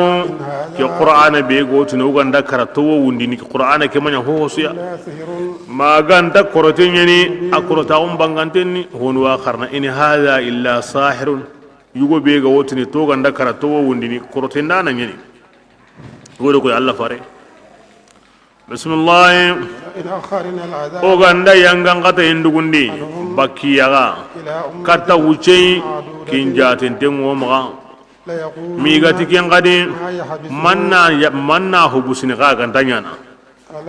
Allah fare akida ngani titungnyani ko tambe yangan kata nga woyniya ke ko tanga yangan kata manya aga yillene bakinya de kinkida timma quroti andari bantanta de honna yanka tiyaken ko tanga iganya iga umunyine tikinga ko an kannun qoten diga mum pay ki Allah ga konno da aga wundini ke konna nan konini ni kortendane yayi aga to yanga ngatene managa manya akida wuciani akotan ko dan ta sagene de bismillah ولئن أذقنا الإنسان wanda serin ne temundi منا gilli otungawa رحمة wa hinne gara kita ayabbanai masaha ثم kem balle نزعناها uganda bosi منه aya o hinne ke إنه anna serin ne ana gigiran kuti Allah hinne ni ana fisirin Allah o himbe ga nyaala nan kaso ken tasri maganya kundunga Allah ga nan neman kinanga nan sagon taganda anda bosanga anyaga annan lagaru qasa annan sagi katai awakinan ngara kinanga da bosanga ti anyi me mo burunga ma giran kuti anna mugo ke koni lingin ta kasana kadi gunta hokutuna kadi anda ko nan ko to ngeme wuce masa hakita ngeme wuce Allah malla ya kininga giran kuti Allah ti komenta giran kutune ike hinnendi maganda fasil al kafur ma fusilin Allah an ganya mo an wona kana ngedi an ganya mo Allah gara khairi be nyanda ayam pun ayam gaba dinango tora bedi beso kuno Allah simani ni kin anda birse jonko yige akoto mo himilu ga nyanda ngi mamu ngi ngade أنا ممكن أنت لله ده بسم الله ولئن ذقناه أنكم يقتمني نيما قبونا تورا قبون بالله كونغا نيغرا كتا أنكم بريقا قننتو أنا تخبرون ديغا بكينا أما يسمنا ننتي أورني دي أما يكين سمنا أنتا كوفنا إنهم أتكين بري نيغالانا نيغي وصانا نيغي ken kaw kem mo di ke xane ko mo bure ñugoy ba ko mun hillo yaay ajibati nemanga alla gare qotono ara kem mo ko siren kanda ke jopeti toranga alla gare newnu ko mo bure ken datini mani anga ni kenno yebe gara katare akem pakare may kendi alla ko kursa ka surada na sahandi na ku na warjaga na sagon kine akem may ken simana komen na nyanta Allah hinne ngigini kenyi men hubru qorea komen nya mo an ngatu mo an kori mo an tampi mo an kilunga rado Allah hinenga anna gigi Allah ninya kundu nga simma nan pakare ngadin saundange kota worni ay mbaka kundu srebe ndango tora di kenga ndam pakare ni kembugadi kindi ko mo bura kunyi Allah ga nagirni ko tabe na nyandu sagonga aywa anna Allah kufa de Allah ansirni sangiran simma kunda an kusagara nyinda amma to ngi ga tambi ganda tu suronta ko be ga wandi an ngi la yandi ni an ngi sahani ni an ngi tumani ni anna wana kundu ni ngalla ya ngana kiti an da Allah kufana annanya anya galin tengo dagaran karan anta simnati Allah agirni na khari anna waso kutunga anya ko mo bure angi mo sono kamo on sono kamo daru hede so wake batara angani mo gobe o suwatu wa su jondi manna ma ngo waso man sabra bila waso yen ko ni mi hakar lo agunta waso yi ami hakar lo agunta ango wasono himbe angani mo wa ngi sujondi anyi su yawo waso yendo dundura ko kimmi hakirlo akunta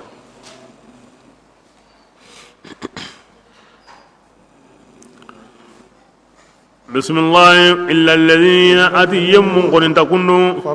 masiba ngara kunkite ga sabari kunta kundu igara newyen kitera golli surun golli kun kon takundu masiba ngana kunkita kun sabarni yo alla nyagana ya kare ngari taw gilli aw gilli kotan an newyen ngandar kana inta wasonu yo alla kufana kun alla ko musulunga kotam pakatinga ar no yam pakatinga ken tonya kundunye o mo anya bane ke mo gonde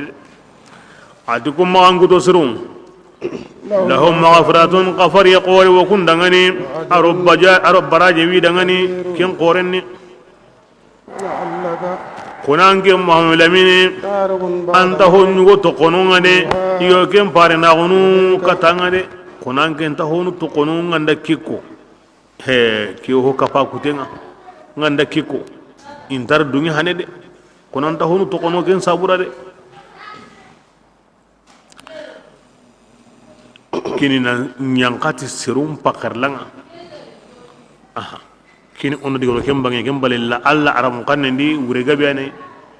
wo yire ay wa kini at-tashfiq hinnan dinde angana sere wari awatun tenni atampin tenni ma korin tenni ahinne narandi man nan kita kundu kuna makiya yiga de kuna ngi nyige ille kara wuje de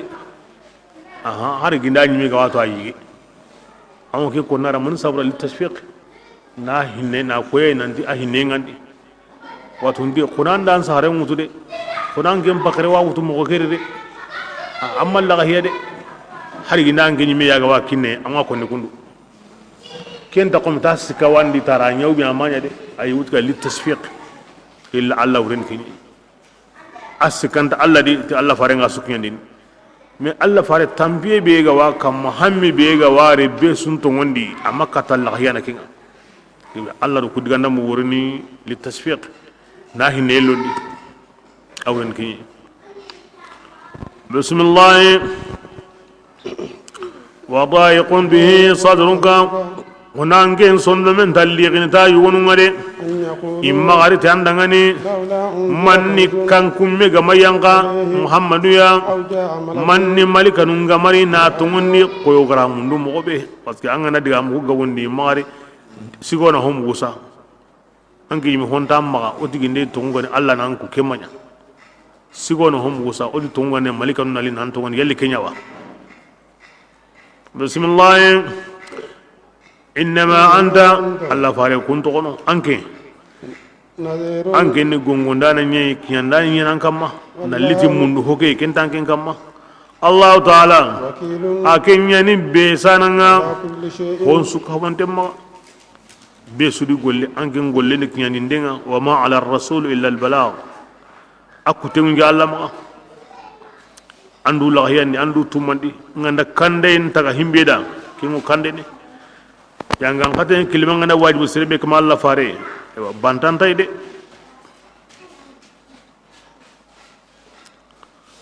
bismillah mamu awara yalli kafirun kutuniyawa ti Allah fare na qur'ana kuti yonkolandi ina kinya konanda watanda kutanyon kolandi Allah ma kanda kinyan konwa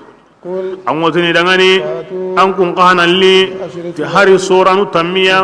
himbe gana meya tammu bane ha kartai agana kutaga yongolandi parce que ngedan ko sun arabu nyi ke birenga kharahay ikonto kenga ati liti hari sora bane ikonto kenga ati hari illiti bi hadisin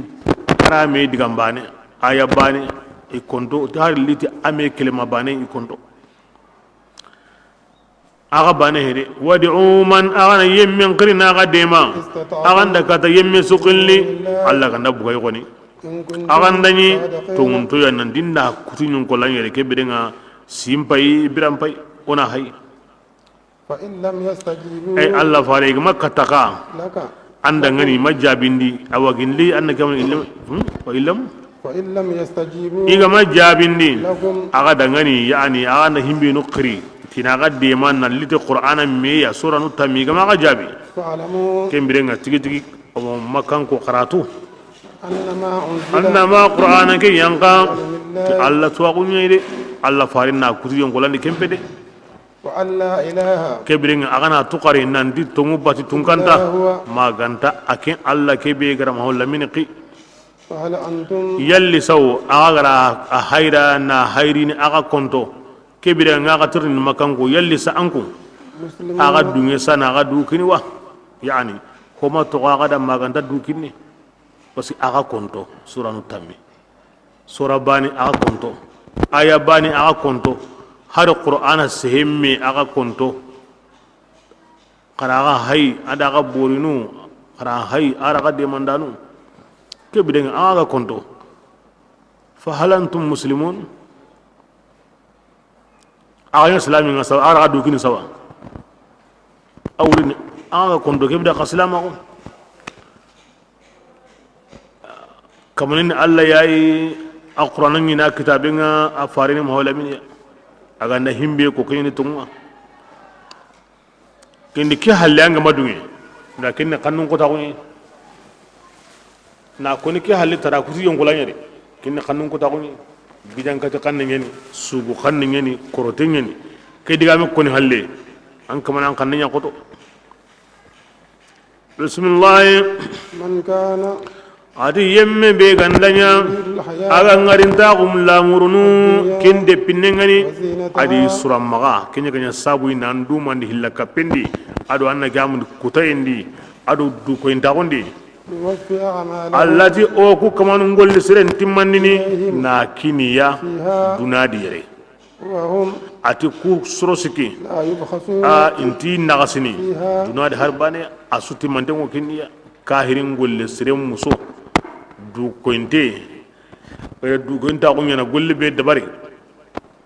a kebire nga tam songo kinanga dunadi harbane ta kuma ina ka hangunga ida wa ka pandara janga na ka han saranga na ka han na burenga na ka han giyanga kese walla da Allah nta tambo yigana de bismillah ulaika atikum manguto buru alladhina kwani yamunga laysa lahum huwa anta idangani fil akhirati la ghara illa an-nar ma ganta yimbe وحبط ما konsu kamanten bono صنعوا igara ke ngolni lagara barajin tadi وباطل ما konsu bononten ni iganya igo ke ngolni du konten golle kafirin golle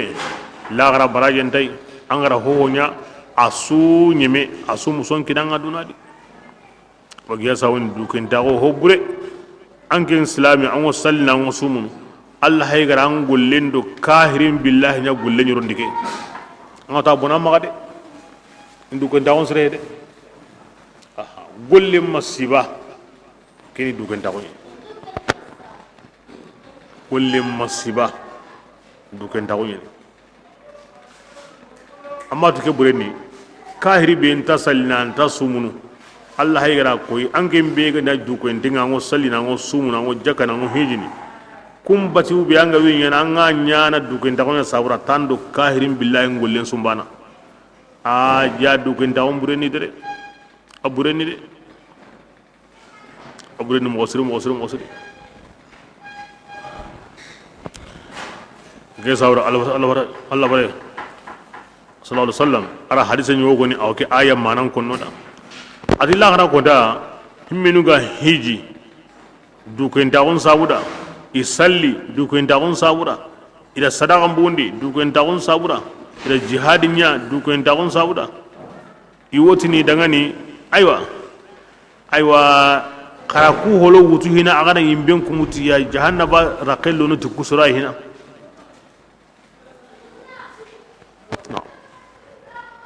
Allah farin sawa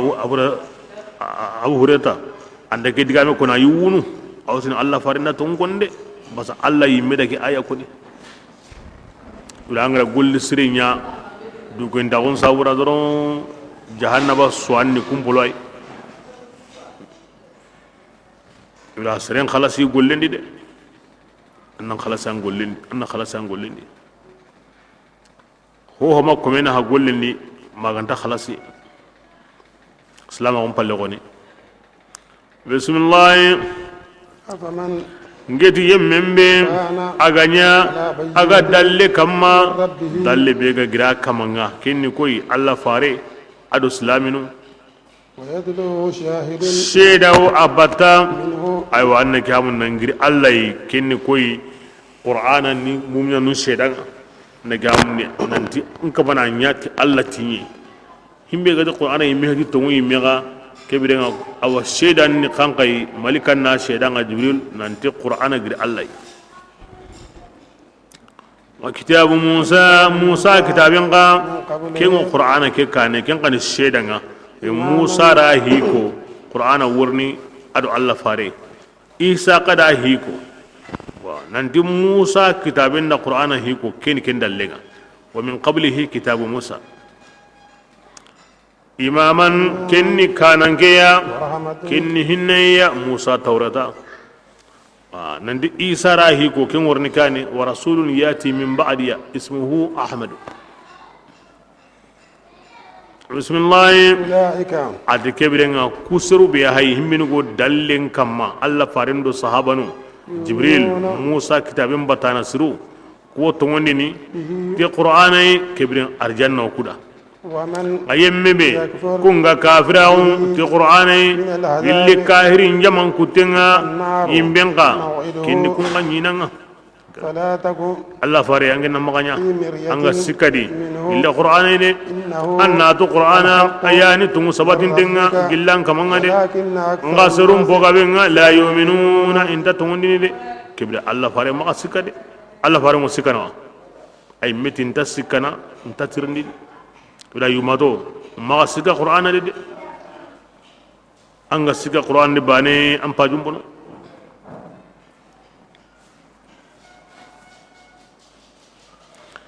ويتلوه شاهد كين دغانغوري مقورني عندي الشيدا ودا باتي قرآن الله كتابنا شيدا ودو كين باتي شيدا ودا باتي شيدا بي قورنغاني اغابني انتاني مني اهل تاكوتني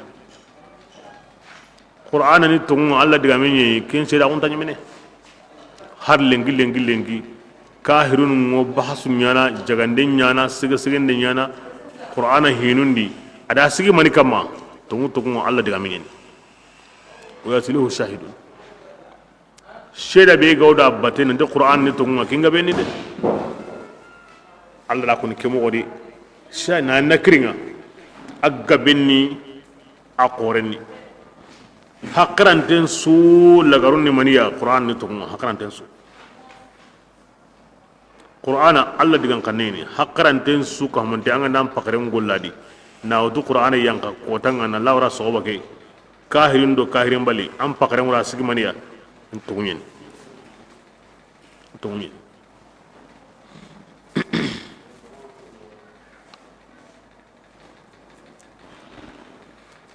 bismillah ومن wati yemme sumaya kengan tunya undinta dina yemmenga kengara garen kudu na sawallai adu gumma an kutubro yo kumballini ne gamni ikama kamala gara kota ido jaman suka mante ken kota shedanu wotini kun kamanun da himmen gura garen sago Allah ti amako lemmen Allah maga antama kapallem Allah akantama ho gan kimme ido jaman war lagara kota shidanu mutuni dangani hawla il kwani yemunga iga garan gudu na sagui kamanga naam tungyeni alla langandingo nundanu kamade golli buri alla ganda ko ana korno maniya tunya munde kablen shedanu nyana ku koni da kunni koy malikanu binu gari gullun sa malika kutu imme hatu itanu iraqu iyagu isuhunu isuwo ikamalangana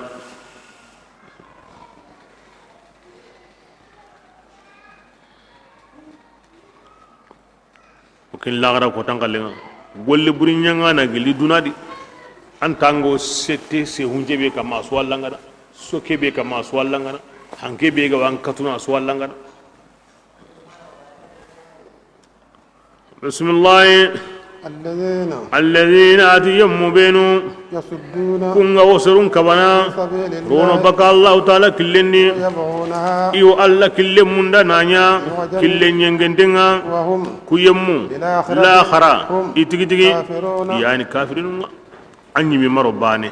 sirantar nan yori a hobre أولئك adi kuma ngudo buru يكونون imanya معجزين igo alla kanyana awo munyendi de nandi komi yo kumani sagunya iwi here bude ke dabarni ina ikmana alla gotowa ikmana qarwawa alla senta dawa ay kembe ana munde nyonki nyambugu na to i kahiri manni lagara ani riga ti junubunti mantenga bele bononi nana ago kurtu yesui ago lona mbake sui ago kumana ho nya purna alla ko munyilla bakarono alla kilisrendi ago kumana ho nya purna lo alla ko mundu alla kilisrenna ana ke aya wari yon kolandi ulaika lam yakunu mu'jizin imanya igo kumana alla kanya munyendi de ay alla na mundani kinya iri junubun suka humden temande kebrenga wa hum bil akhirah hum kafirun asaddu an sabilillah ubri qore na alla kum kabarnu alla kilisrendi ubri qore alla kum buren su jarabinte motike golli bure yam bonta golli buren su ni mentadi adu kene bonen gamba minna lo serun qarana ga kemburen ni de ya sabu alla ganda kaman pi ko wakati awodi ga mube tokkini nay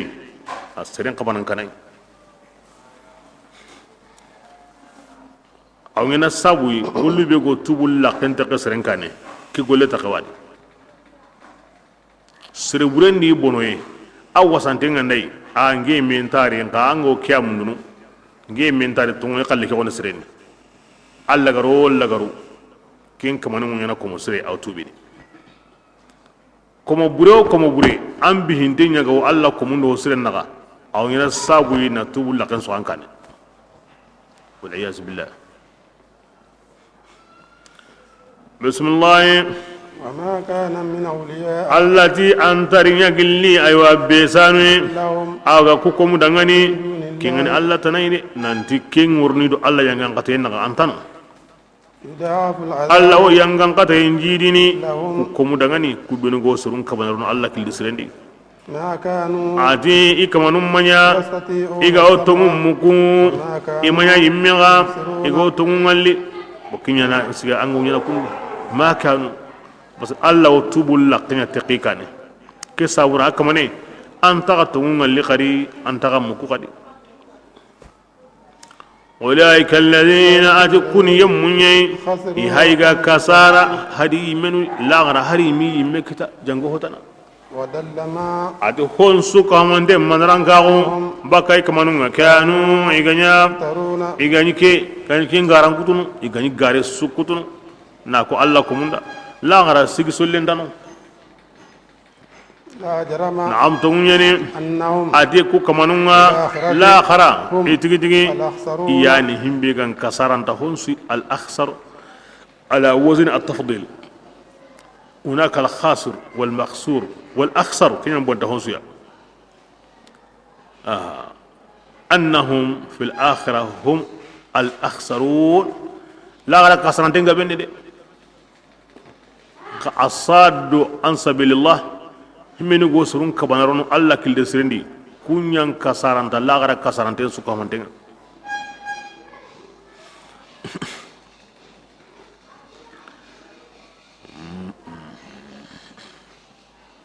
لا جرم أرام قنني لا لمن دم يسوق أمانة دي مغنو سكي هنا لا كني قطن دينا أوريني لا كاهرون واسمنا مغبي كمبي وجرما كندي تمو أدو سبتي ينغن همبيا كني كاهرونكو إلا غرما إيان كسارنتا minu go surun kabanarno Allah gilendi illa garama iyan kasaranta la igawasi mana mogobe kempede jarama himbe ga sabati kinye ni iyan kasaranta lagara o kini mo bane ya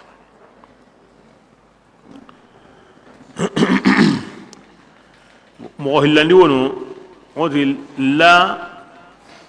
igawa simana mo be kempe wo jarama kinni anya maninya himbe ganya kinyen iyan kasaranta besu ilakara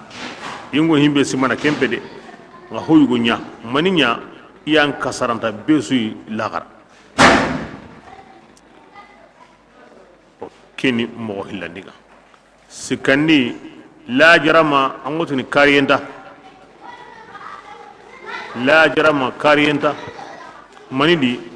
iyan kasaranta besu ilakara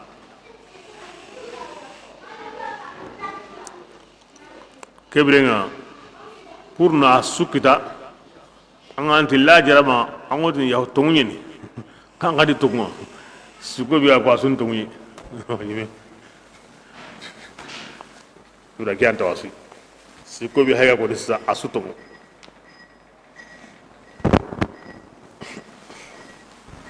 bas asuti mani iyan kasaranta besu ilagara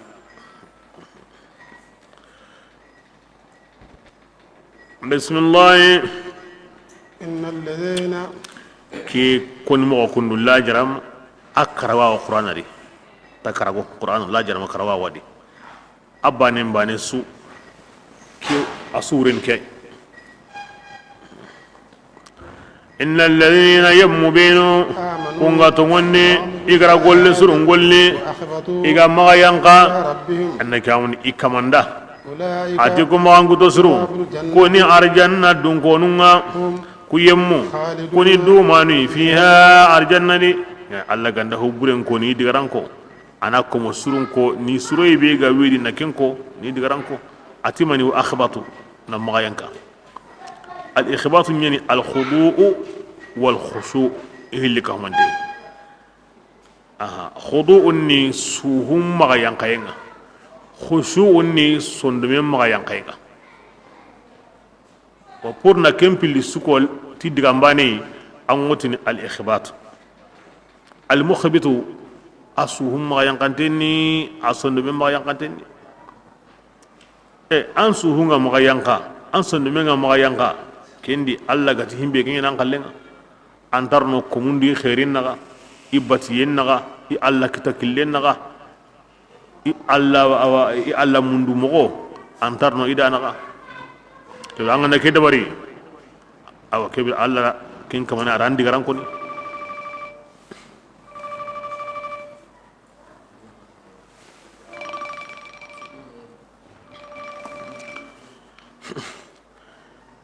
arno ko gem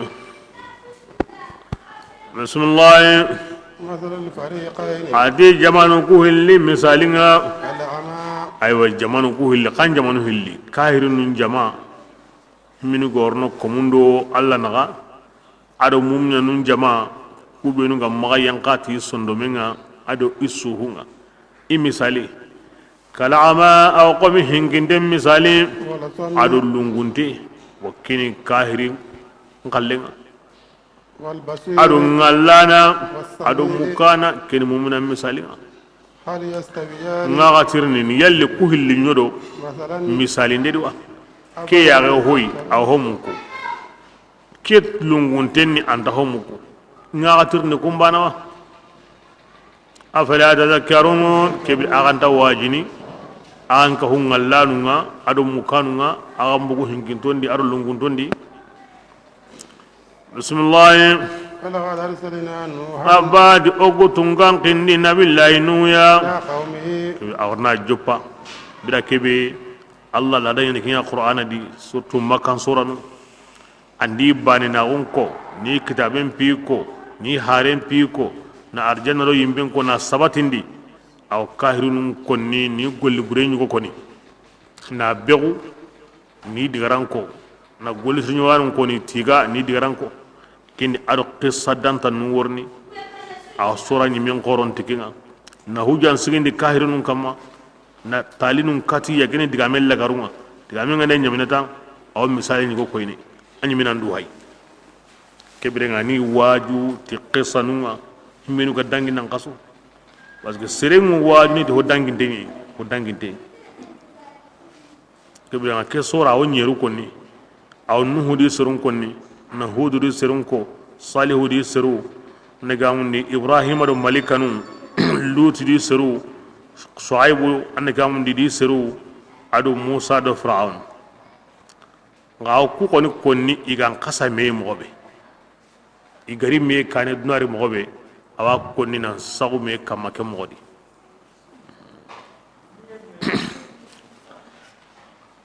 bismillah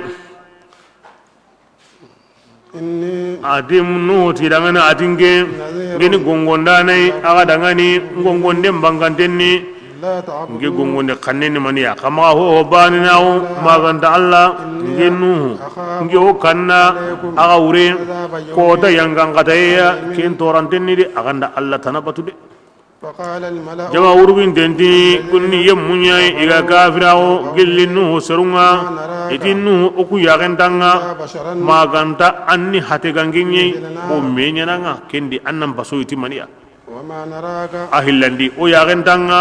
ko dambatu maganta yemmunya kunyammu o ho maga yankantunyani هذه الرأي wa hinyim panangu yokubenadi kunya ndambate وما نرى من فضل on yagenta fasangunda woni an kundangani o kammade anone none o yagenta awara o ko an kunyimme simmana an kunyani garantonga hakala o kana hajum bondi de o sumbana o amma to wan bawato o su sare me kamayre o su sere kengana buno hallanko nyawda ambate de ben pallanko gesimiranu al asakifa to dabaranu alhaka mirindanu mosindanu nagananu komu lemunu yagaru kunyantara ambatewa kuni manitane badi ar-ra'i hakar la nyimpana himbe na wari hakar ne bani wakinyana inta tagonan simena hin kanira halle hay kibira ko awda ambate نعم الله كمسرين سو كوان على دابته هنا بس كجمان دي في المجتمع كوا حكم برونتني كمو لمنو يغارو كترا قوليان بينو دبندي يقول بريني في دجينا كوا حكم يغانتني سينكولا نما كساورا هارين غانداري الله كمسرين غانداري ago tungun konni nanti i hakken nan gabanan kiniya o so ambana Allah ko magonde on tilinguida o mari hakken yiga serebe ga wan tungun konni anda kita ma kita an sakai wanda sakai an ade mana wanda de mana an kanu wanda kanu bo kaya samu ne kugo tokin di bate na yawd ne kenda ay tibadi ar-rai hakir la nyim pananga na rebane wa dabarne kempede himbe o ko ni tungun ko ika hokenyi ken Allah la danga hosire suka ndare ko hola worno parce ko hakenyi ganteni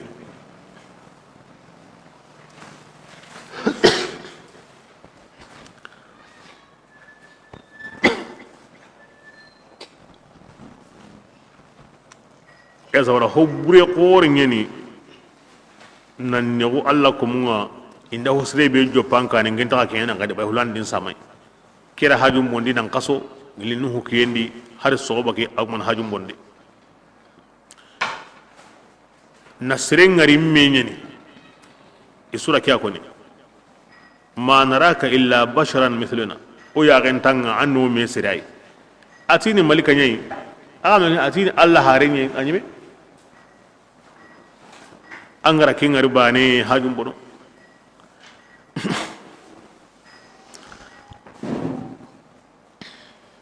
ida ku sikya kada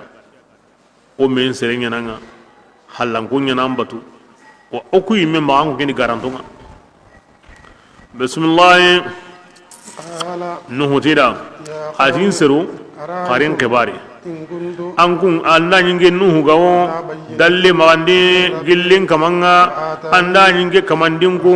hinne yurubante ya nangiri to agunni ihayga kenya gam pingindi ankun gai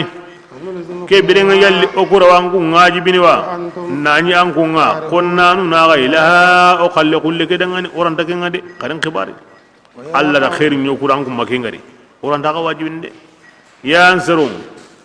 nge nuhun daga nyagana kiyandi ndege ya na bureinde nge musonta maga alla ya magandini ita dangani ke birenga puronduye hallango kulla tondi okudo kuna menyo khrebane ndi kentanyana nuhu tidangan tinge nuhu manya yemmu ngolo bandanai kunga tongondi de annatu awatongondi yemmu ko i kamangi malle magunu besu ango mobe ni kitande ni korinde kinno ko magayre allah min takendi walakinni qangenu ngi wangu ngalle awanya serui tajhaluna aganta ke golle la garuntu aga himbe nyana anda la garuntu aganta nyana ke kani masiba nyugoy nandu humu ando awa alla ko munna meñi alla ben qurayendi ke kani masiba nyugoy nawtu gillu nuhu ma alla farenke kanko ni suda kulla tondi ku kana alla to kendo ku worni ukuro kuna meñi qurebanen kamma ke bidenga ko wana ando valer mbugoy de tim madumi danyana o sukkome o kamani allah bismillah atiya ansarum kom ngagatirni yo kanyemme banini agara winge nuhu de mana nallindo allah yanganga tenna nganda allah ko mun kata koni de mana an kun yara winge de mana parce que tingine kumbuno an kun nalli an kun yankang denni ndakenya na de yalli an kun tawajinawa nta gada ngani innahum mulaqu rabbihum harsa aw kuma dinni qatan akhanta wajinawa bismillah ولا أقول كنا بونو أتينجي نهون تاتيني أغدانغاني نانتي الله أو باهل مني مغادي أينجي ما كين كاكادا ووتني كينيا أينجي ما تباهل مني مغاكوي إغتي أنا جامون دي أدانغاني تو يا غنتا فاسمون تاغوي أغرا كينيا أغرا دينو كوي أغتي أغاني الله سرونغا أغاني الله خرانونغا أرا مني نياغرا كما مينيو كودا كينيا جابوني كي nkira maka ma ka garante Allah bahille mengi maka nga ngunyini himbe ga nalunginda nga wutun din sirunda maken ko de Allah kana ko komenga kembiti angare mo gonda nyanka ngenda an kitayinga la kindi komen sondu men jonko mo sere kata Allah bismillah ngema kontingo hombo konten tude igati te o ya gentanga hotna rambatu maganta o ma yankanto maga yankante on ke nguretu ikum maga yankante ni kitra golli ngano alla ka maga yankante ni serebe o kala kahiri kiya sare jabi ngenta himmo on tentude himbe o kala kahiri ngenta kento himbe ko ne go silla ngalle ngiaga tongon ni ngemaga kingini sir qorenga bismillah ولا أقول أدينجن داتينغا يموندغاني أوانجما داتينا أنكوندغا نانتيني مالكا غادي نكيتيني سريني نغيري مالكا غا كونا غادا أغا تيندغاني مويغيني مانيكي هارين دامبي أي مويغيني أوري هاجونوغا إنغتيني مالكا نيي مالكا نيانتا يغيني نكيتيني سريني أغاتي أوسوني سري أبدا نغاتيني سريني bismillah ولا أقول ngenda tinagani yemmundangani aga yagunga nekke kunga لن يؤتيهم ngenta tin Allah ta kunkunu khairi de ngenta ken konni khairna Allah ya maga aga ne aganti magalle ngan kun famu yendi asewo Allah da kumbana na kiniya ange goni magalle ngi khairi ngi maga parce que nyatu nguni yemme Allah ta'ala ayani tuananga ti honga kenga wi sondo mundi awa genda kudiga muko idan kem pakatinga kebiringandindu tonya ginde ngati Allah bahille mengi maga minni malika nyai mingu humontentu manannego Allah kumunga kinya ningara huburinya nanyi makinga nke kalle gesreni bismillah asrun ta dangani etinu yo قد جادلتنا anda frangal lemmagu nga boketa yani me kutande nga boketa awaranta wala tungir garingene adalla agabo e wugine sine honnina kuma o me kebide nga fatina kusagaroya ti honga angaro kanundi kenga angati agama dunga yanga ngata ngono an kusaganya tabanesa ange nuhu gandani gille tongundonga قال nuhu tidangani إنما يأتيكم annama alla lini agay ti yanga ngatege andalunga da wakati kebe innama lil hasr linda nan tay li wakatin tay ana alla ma nkiranta komiranta وما ngo أنتم himbe ko nagada koni ari ko tanga ndakinya aga manya بمعجزين tago alla kanya de ngun ko nagada andakinya ko tabe serebe jondi anda alla kanya de ولا ينفعكم النصيحة nga to ka ngenu ngulla gun taga na hana إن أردت hari nganda la muru nin no qur'an di aga dangani إن كان alla الله gandani يريد agara la muru يغويكم ina ga fisqindi ngenu ngulla gun taga bana surun ko hilla garni alla khallenye allah taala ربكم ayani aga suka manga يرجعون iwaga sagandini kata allah taala أم awara يقولون kebire alla fare yalliwo an kam makangontini awa افترى tanna qur'ana ke kutuwa قل an wotini da إن anda افترى nyinge gara qur'ana kutunyin kolandi وعلي ke إجرامي bidenga kengare kutuyen junu bunnin ke kama وأنا wangeka بريء mbarin tengo مما gilli junubu ya تجرمون an kwana wo ken gollini agati lemmingo alla maga wal ma agati nge gara makapalemmo alla ken junubu ngange takenta kendi نعم الله فارغنا كوكو يدا وندي غارانتيني بسم الله وأوهي arake digamiri ti nuhu qisan na ganendi way digami nganda kinye yere itini mani e ngaw garana e nuhu kiye kenya ken jondi arake mugu koy arake to kamo aw garnda be kutuno Allah fare akida anda nyingida garen kutu ken ngido Allah naga akana kahirago aro aga tingara na nyimma gara kina kana khabare aw dangini ti nuhu khabarenga nuhu surna sehengara minna nuhu angande tongunde angati himbi anyanya nuhu ta hinna Allah maka wa uhiya ila farina gunya katana billahi nuya eti nuhu de hingani mogobeya لن يؤمنوا anna tu hota nan taga tongondini an serundi de إلا من maganta yemmu benu قد آمن iganyiga tongondi nan kaso har banen ta kapiya kadi Allah dan nuhu tindikeya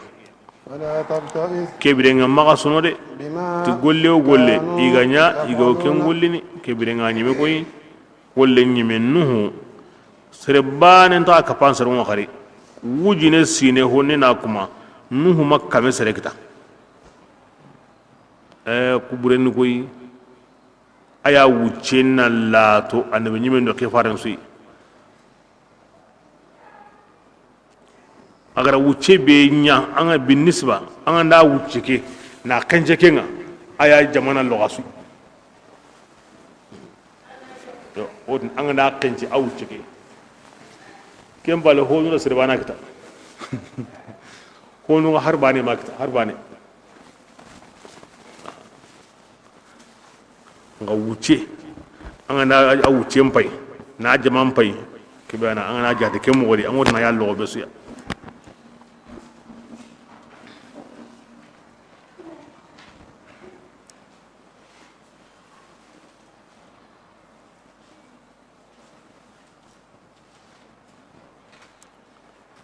subhanallah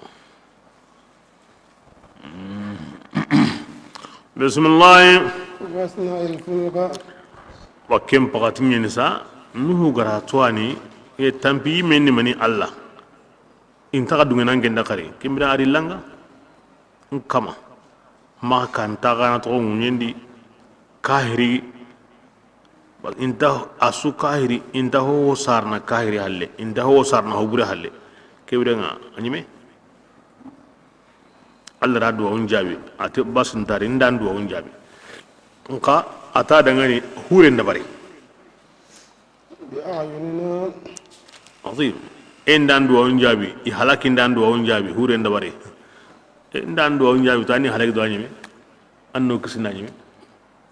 kan dan do on jabi no hure ndabare ke qarni wuce la ta wutu mosri hure ndabare bi ayunina ti otangandenga ado korosinde ووهينا ana dabar qati o ya mariyenga ولا تخاطبني ala hure njoppa ko Allah gara ko ni mobe a hure gore ngene kede agiloye kamusiki sogonye nuhu sogonye an gondaroye kamu karage sogonye tangarage sogonye kata kamunga tanjike sogonye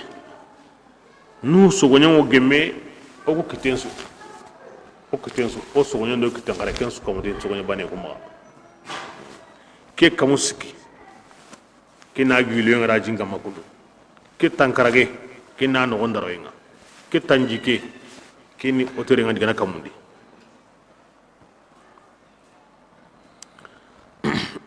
akon mo wonga benni me kyani hubbangantenga aranya bipusikiya nagani ureda ado anakamundi ado kamu ureda hongarantonguno gunnun kallendo kan kalle nagani adamare munguno kamu kampi honuno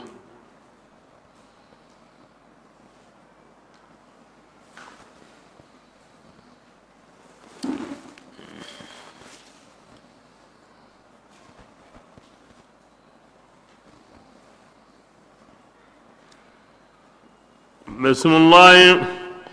ara hure njopa katabla go nyimine khisa gabe wono nga qissa sahante kamu hilli sine hure ngolenge mukenye ba hure ndabari hure ndasorno yitem palle ara yiten lelu nan kipe yiteke kamesine aga kogo wati be nan gollenga na kutu yenda dabari yen qahananya kamesine azwadi ada dabari bi a'yunina wa wahayna asrebe no sangullen kama an adi ken hure dabari yite men tano hina ken kamon dula yite mo bi a'yunina wa wahayna hure dabari mo bi a'yunina wa wahayna bismillah ولا تخاطبني gannuhu magin si halle mago yemmon kibarenni igari du tonya de magatinni togono kare de nga tanda in taganya na islamiya antinni halaki aywa hure ndabari golle ngana nyime magatinni togono kare de innahum annadu sirqu i worni togo jinya de ken ka bako de worni togo jindi yire na hure ndabari yire aywa Allah rakenya de kinya nyana de bismillah Allah hin sukabako ay sukabako duro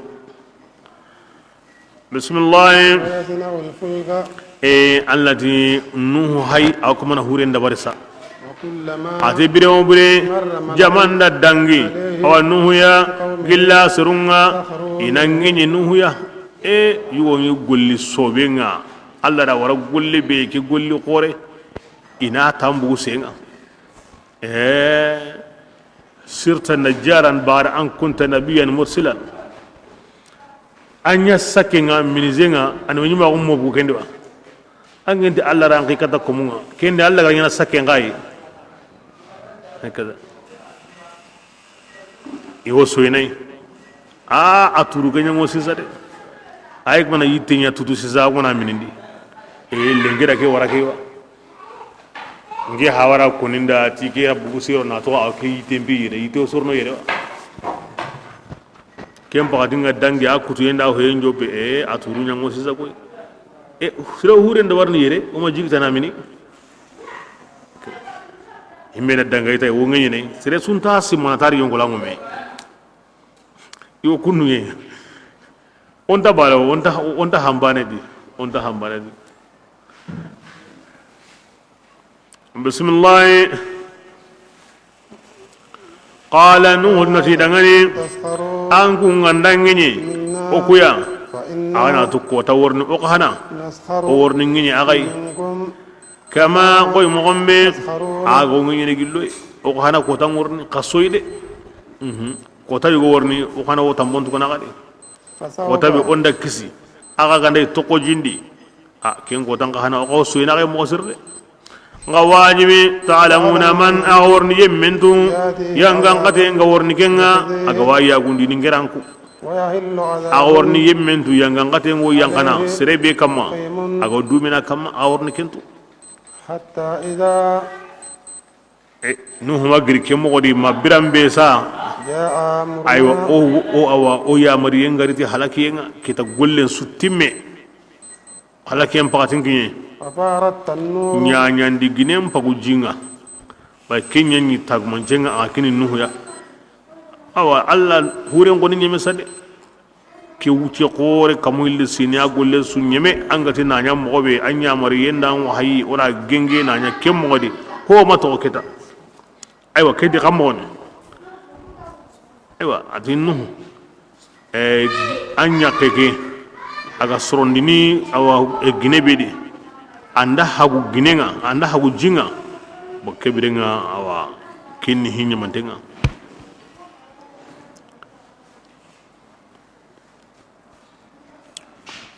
wodni ke gine o ma hawa ya gineni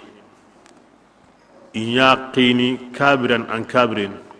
kirse be ndeyno awalle ken nokunga sira kon takasa nuhu ya ken ko tamu yenga mo bo kenda ken nuhu ya aha oke sabura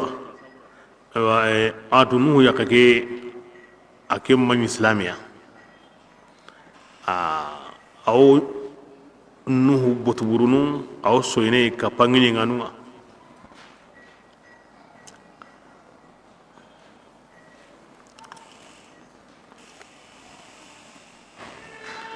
aywa التنور arabu nga konni kemo godi arabu ballu nga konni kemo godi akkan danta nuno tanur nuno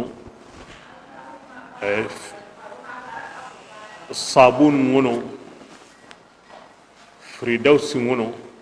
kanni gabe wono en arabu nga qillay khotana wa qillay tanur na yugo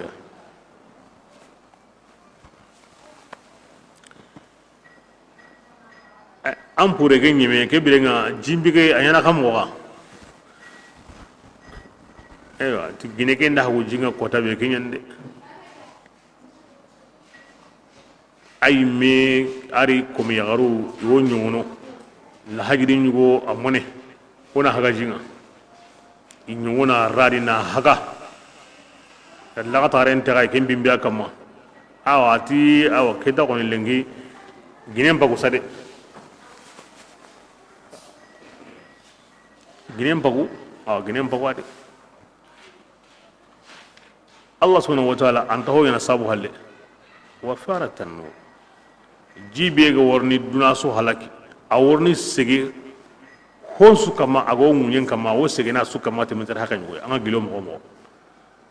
ken sabun pay ga bugu gine nyugo hakedi ken Allah kondoa an gondi awotini kiti kamunna muni munyen nan bogenga ajobe maniya إفارة النور برما نبغ أرى الله كمين يغرم أبو الله كمين دنيا غرم أبو ندي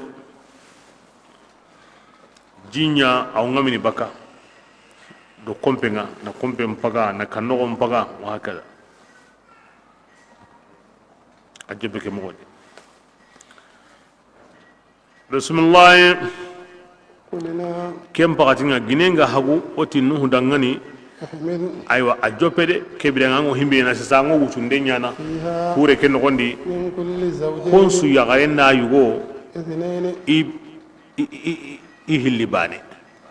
min kulli zawjain konsu ya garenda yugo ithnain kumpilibane konsu ya garenda yugo kumpilibane ma yugo hilibutu ma ya garu hilibutu ma yugo ewa yagaru hillo yugo bane wutu yani konsu yugonda yagare kumpilli bane himmenu hayron pure gerde kunya nyana sogorenga akutten su asunya mentengen kata jimbilaga deben su hagana nyama nuhri gullenda bari allra hunganton qajara na muru no konsu i worni kulu indara yukten saqikam anno go gemme yagarenga atemo gemme yugo ku ngorno hurendi kutungo dangi konsu ho hongarin taongo jongini yugondo yagarenga parce que hono wono yugon buri yagare minta kun kallende haramale men gasbato wonno konno ko kungo baka merenga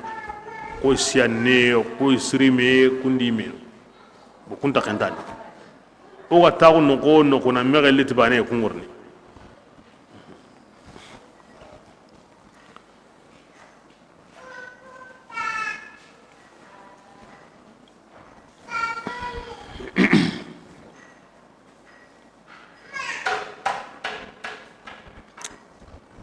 بسم الله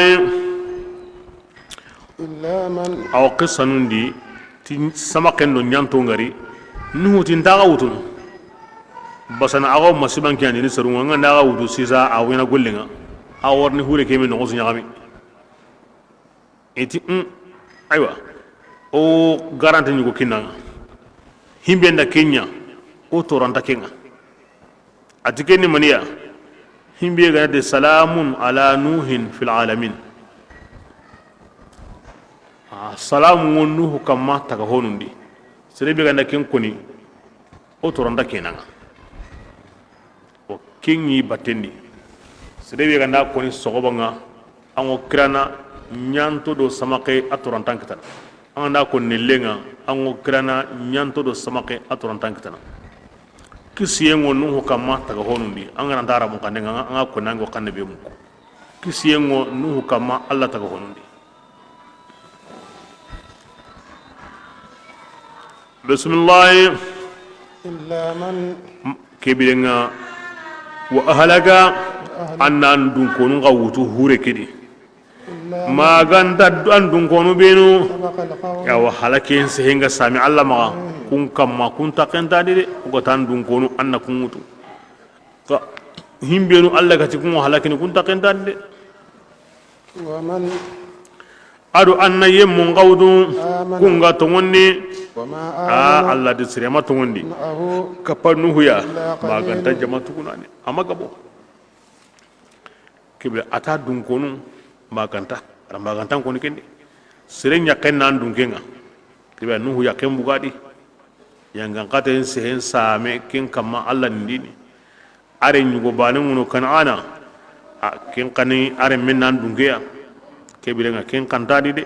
parce que kin kana yangan katen sehen same kin ma Allah ma kini lenyugo sikki kundi ire mundi yaqo kibira kunyani sama ado hama ado yafi duna su bunko soro sikade o hake bakke kurumba be بسم الله وقال نهو تسا اركبوا حديث رغدانغاني ايوا قاسيتو فيها هورندي مجراها هوريكي اصوم باندي سولينغا كيني بسم الله يا ومرساها اجينغندي بونينغا بسم الله كيني بسم الله يا هورن ngurnutu ko hilla o kunta sompante do onta gengende to hurugum ngande horen sigindini kacci daru ngono bundarun sembe denga ni gengay ina genge bana usiki no gadi bismillah awdi gana gadi bismillah aw siki subhanallah asuka hiduro kembal huren grinde awla ni yagatu yenga mosri agri halane sere wara wadi gandidi asigindenga awla ni yagatu yenga mosri bismillah إن ربي nge kamanga atigi tigane qafarananga ayani hinnananga kinya sabuna gamo ko halaki amma to Allah ka hoku Allah hinno kuy وهي ade hure ke haysa تجري ahay wurunu بهم tinu hundo ke awa hure ke nuru honunga في موج awu ngameni كالجبال awa komi gidu khoru mo me wuru yenni edma sunya jinga angana sape jimpai angana kiya no kuygo ngamen ngorno hurendi koroye batonu beno anga hayni manya kan kampa ngamen ngorna wure na wutu kamundi aw yankan aw komi kolle angana wara ala mejidi ke kodanga duna suka manteji angana hure ke wari ngamen maga bismillah ونادى نوح adinnu ganguni awa iremenga kan ana kebe Allah gama Allah kutu kenan kahiya وكان kenda ni lemengo Allah tu hurenga يا بني adi ya lemme اركب lemme bunayyi yayi kini annaka mun ashafaqa nan pinne lemmine li annan setu annan kahoya ya sayni maganya mal kafirina kabakahirun mane قال Allah subhanahu wa ta'ala ada nuhu jarab ya qoti nga banga ya sawra sabara nu manke aken kinga na ke wu khore kita toran do de uyendo hondam be sudi se burendo man kanne sere angana ni kemme ni angana diga ankara annan lagahiya anda digi kara ya mbonda yare be ga magano kinga bonda ho suka mantenga Allah nuhu jarabi de yagare be ga wan mo nuhu yagare yagare mburen campagne abunen kemba amaya islami me ke kamanatu yaren qur'ani ni ire mun ka hana bate le mun ka bane o kunde pati sakana kinna bonta besu Allah ra jarabi nken nuhu aga beni de ke sunna koy serunga angana jarabi mo ikomo sunda ganti bakati kota inga wan kamma an golliranga an maslaranga an digaranga aywa anta nuhu baka kota nga wan kamma an kara anta nuhu baka lemme ga wan magallan girmen kampanye ne anta dugina an pohoy sabari anta nuhu baka Allah ganda ho kiyan seriya sabari ko musire nyugo dangi ame nyugo da kita ama hora ko bonondi ama salama ko bonondi nda ho kiyanga awna kan nyedi ngana sabari ngana hangitana kendi mo so nyanga ndey anta hayna to kono awaqil kata allah awaqil kata kisiyenga hala ken no ne mbugo lemme lika hoya ma ka kahirunga kembala anta ke to kono sa manyime ahi manyime usma la ya walla yasa Allah kan ngari go katada nuhu magatin ni to kono qarre magan takara de qarre hakala bismillah elementi nuhu dangani ati asrinni ngewindu kappa kata gide nyugoya ken ngornin tanga a wornin do jinnaga parce que anya mo ko ni gidu gillu wangana setu kun kamma a worni na nyanka na to amaknya kinga kadiga asrin bismillah nu ta dangani to ngene ngallengi khalleke tanganda nanta lengi khalleke ya kini Allah hinyede kedo jikutun tabana de lemme maganya de nka yemmembe Allah ganda kempinna kinyam pinene de kallo ko me hureke ke harbane ke jidi amma irini wa وحال الموت iho kidiga me saga ni nuhu ganda hoko ahoko ni nuhu nda hoko ahoko ni Allah ta'ala garu tinga mello adu lemme ke naga فكان lemme ke lagari nanya aka hutunya numa وقيل الله أكبر نوح الله كم خورين الله كيد كتب جيني مينغا قصدت مدعي هالله الله أوا أسهل ما هو إتي مؤمن دعاني يا أرنو يا مؤمنك أنكن نانتوني أنجينغا ويا سماء على كمونغا سهل ما هو أتي كمونغا أقلعي أنكن جيلي ينتقو كندو وغير الماء كي غنيا سجين نغاسي parce que munye ngara jibe bugundi uceke nogondi gilli Allah ta anna gamun ora munye mbogo na kamulla kemuni kebirenga kamun jindo munye ji rameni ani kundunya uceke sudi ma Allah gatini munye angara jibe bugundi asutoni kamu atokun munye ngari jimbugai kebirenga ji anagas atoko kamunji kamunji be ga to ke kunyan to adamare ma kamundi wona hajun surokun i worono i wabaka i woyankana i wabaka inda bugu gide ndire na nguru jamanu hilli sikina kad karage tumi wudina yanka kumeza na wura bugu yoro kare bismillah di jinna gasiken sabuda kebirenga nuhu soron palake Allah fare atimme ke mo yari nange muti qasutumi nuhu ra jinkama hure keri sigi gide nyugo kama atoni ti judi yi ke gire o gara musuli be kon soba ke ila ke jamane ndi gire ken tintano ni har lengi gide ke wono kem pakatinga iti la halaki yalla to yango serun dangani awalimin kumari du to ne de kafira ko keda ko or seru kullu to me ko i halaki hin sunyeme nyeme wallahi maga subhanallah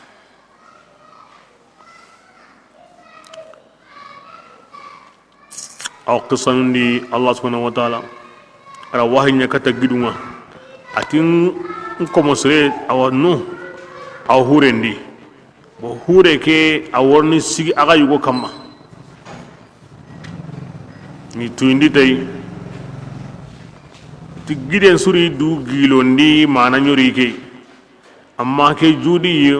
ke nyamma yanka Allah da kibla kembe ga maga yanka Allah da be Allah da sigira nyorondi ken kamma na'am man tawada lillah rafa'ahu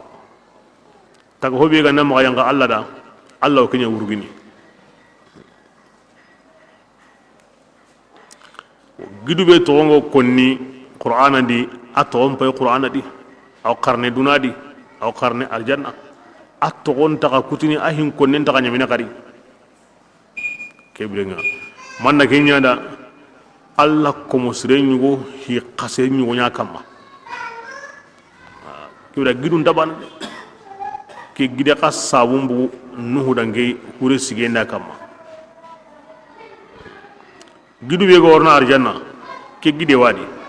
kembale gidu ngo walle jahannaba ne kahirnu liritay na kumutiya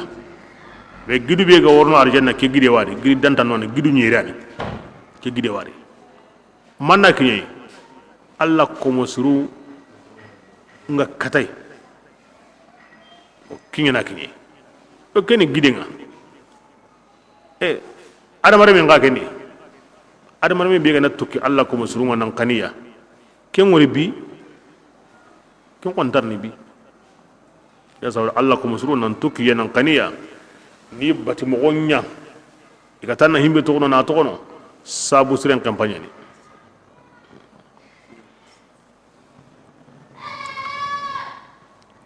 nuhu hurege Allah warna koni ti ora togo aye laqad taraknaha ayatan anya ke mo de anu wani ke mo ndambe hananga Allah fare nyu matunu iyim panangu idan nuhu huren kutengarno ke gidi kamera kutengarno yongure ho ga dangi nuhu do Allah fare naga asuna kenro menaga Allah fare nyu matunu li nanya kutengono kin Allah gatira togono ananya tagmonje tugnyande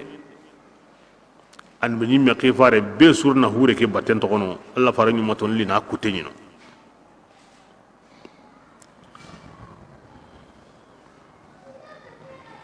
iga bu hurendi ila debe nyugo hanan tagondi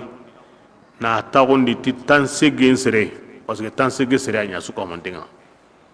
kem palle buguno iga adan be gani yaman de bokoro hilla ningal lenki lenki bismillah ونادى نوح iyan ka halli ati nuhu qirindi ربه ikamanga فقال ati ربي inkama إن ابني lemmen ka من أهلي awan dun kenyani de anken katinda o wan dun konun kisindini wa inna wa'adaka anke alla ka nyinanga لحق kenni togunya de anta sogini de kenda ina kamo وأنت anke alla أحكم anyane الحاكمين kitanu botle undenga de kebirenga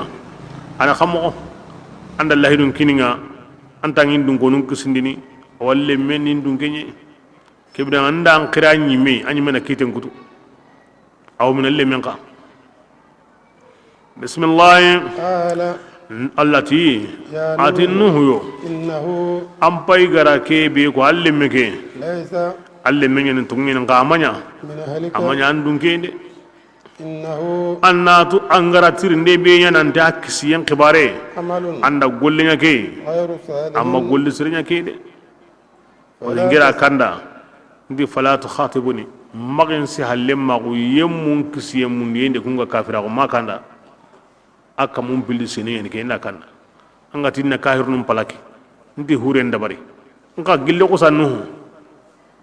maga kahirin palaki nganda kahirnum palaki en kabare maga la khallo gende kare de nda kanda ma kanda alle menyani nka andun gehe anda ke tirnde akbare amma golli sirinya ke basga samenda kanda anti kahirnum ngana halaki anda jope maga hokari kare kebenga alla allah dungi batendi ara kiten kuto akiten tele muntendi digan kon takasinyani on wa qarna innahu allimeke amila namimike kisri ara golle beenya ayru salihin ama golle sirenya kenni mani anya kahiriya innahu amila ayru salihin innahu amalun angenda ke tirni lemege khibarenga golle ani golle sire asu qaran kitu kusu sire ni bismillah wala tasalanni ngana bugunu nuhu ma intirni ما koy ليس إليه tuwago gamanya andanga ni bi tiken tuwago ngade alle men khibare ma intirndai إني ngi allah taala أعظك nga ngajunu أن تكون anken nuhu maganya الجاهلين gilli samunto ngade kini samuntu nyana ke mo wonna me yana ma ke dabari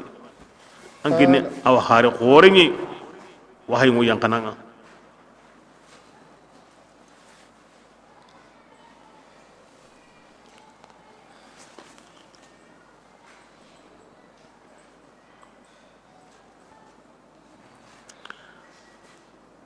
awrin maniya bima laysa laka bihi ilmun yani an maga hotirndi a sababa gantan maga nuhu allah tirni no wati kebe ara nya na sikanten to ise ngira ke tirni mi tirni sri isgen nan ko allah allah mi tirni ni ke ara tirni na to aw ke mo yadi donc angin tak mona ginya samunte nyaw ke mo na me yana anna allah qiro hori ambe ko man himbe me go ise ke ko ne mo gemme a ko ne ta gemme samunte nyaw ke yana nga tuwana ngane ira kello no himbedi aga gemme awatu ayira kello nadi aganta gemme awatu anta ko nadi bo ange nga tu nanti kenta gemme ngara ke ko nange nan qaso nanti la tu khatibuni ango kentu ange natlaqari ningetir ni gadi diga mi murian ke kempalle samunte ngama hotirndi tuwana ngana tirni ni anganta himbe tan ko tirni yana ngange nga tu nan qaso nanti ketirni ndagemme asehuren kiyai Allah wari Allah subhanahu wa ta'ala awa kunno dangani ti Ibrahim ni aga habai aya na aga create islamin sikanda di islamin so kan mabu Ibrahim dio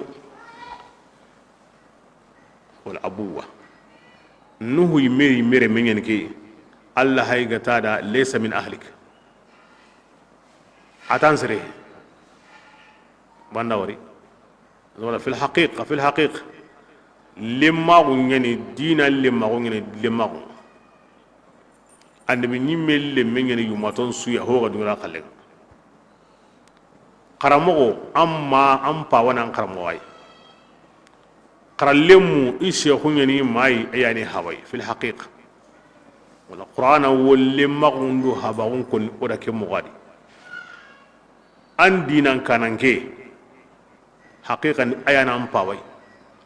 ayana mai haqiqan qur'ana o karamu kinyi bira ke be gatura to su hawan ibrahim bira ke be gati nuhu da tare me tire me e ke me da ke saran tare me ibrahim mo su sara andi usu hawana yayi ne qur'an o qaramu ni kenyi andi nan kanan kenyi nan pawai fil haqiqa na ansar haben yan pawai majaz imtibasiya alla go timi haqiqan da tikehe nan di magazin da kyani kebirenga a haygara magazin ya haqiqa ga kebirenga lakin haqiqa ni mi mafhum kaza kin nan tan dinan kana ga nan pawa kin yin sunna Allah imana kriti an pawa ne har gina ga wan kitana an ga wakitana kismare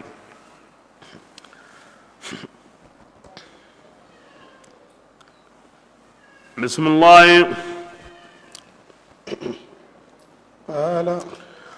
ati kebirenga nuhu tisa ربي en kama إني gennu motanga en mundunu gillianga gennu maganya ga karihunga tuago gamanyen dabihi tikinga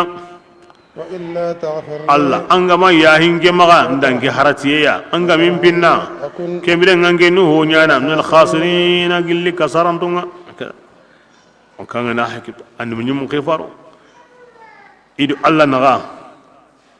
ha aske himbe ga kundo Allah naga kin qaida bane ga yayi sere suru batanum posre kin Allah tundo je mum pogure ala kin yo kundo Allah naga sere su Allah hadaranga magadrin sande har honne awo himbe ya hana kutunda na munyida anda ke menya nan kunda de ado ka ona to kubenu gani Allah ko mo qorunga o kebrenga kungu kana Allah e kundu yo mo yang kana Allah da kundu kendi okutunga bismillah قيل kebrenga iti يا نوح nuhu اهبط kebrenga yang kabaka hurendi بسلام ando kisiye منا gilloya bisalamatin wa tahiyatin kisiye ado kunyinde la salam yang kabaka hurendi keta wa barakatin yanka ando khair gabe عليك kengangen no kamma aro jama kamma gilli yemunga aywa kunga kahanga mimman ma'aka tabyin wal mali tabuid ega yanga na wucenya bane awa kallan qayli ni sufati ni manabo sorosikiya bismillah وأمم ado salamun do barke mu jama kahana kamma سنمتئهم awanna gamundi wajibi woni dagamundi dunade ثم ken palle yangangate inna kummeme gillo ya alimun ken torantenni yani honu khawno yo bakalle mu kudi an sogorunyani duna ko ne khairin ida ngalla garanta lunguni yade ala kya ko nuhu yankante da akanya ken mo godi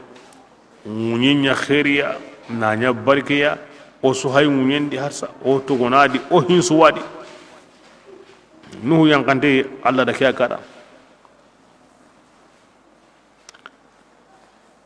kebrenga ke salamu be hay Allah gara ko nuhuda mu'mina yugondo mu'mina yagara beso ko salamu nogondi malagara kota agara yangan kate be ko ka nanti awa duna lungen banyane ken ko kahri yugondo kahri yagara sukama gilinuhu malagara kota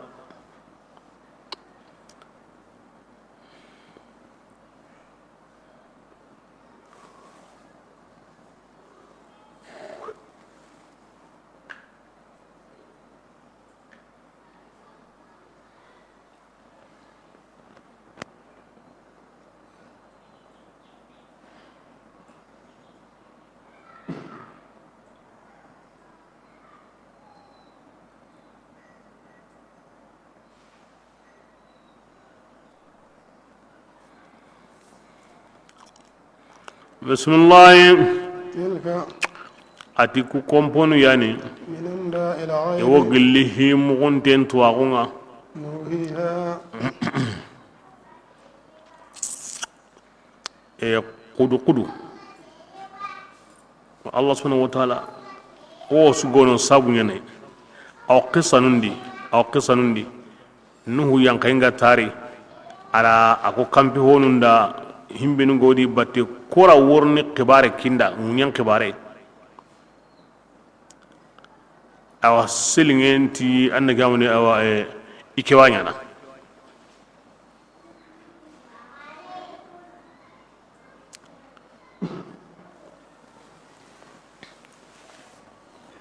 ara kelliga aywa ara ken kampe ara ken bere ati silingenda an ken kampe bere nten wotinge bere adenga alla nta kampe ne kare yani odu na hana tankenga karen diga ken gara awa himbenu wari yiga hebe wari awa ken ta gona kunyiga ken dalla ken mari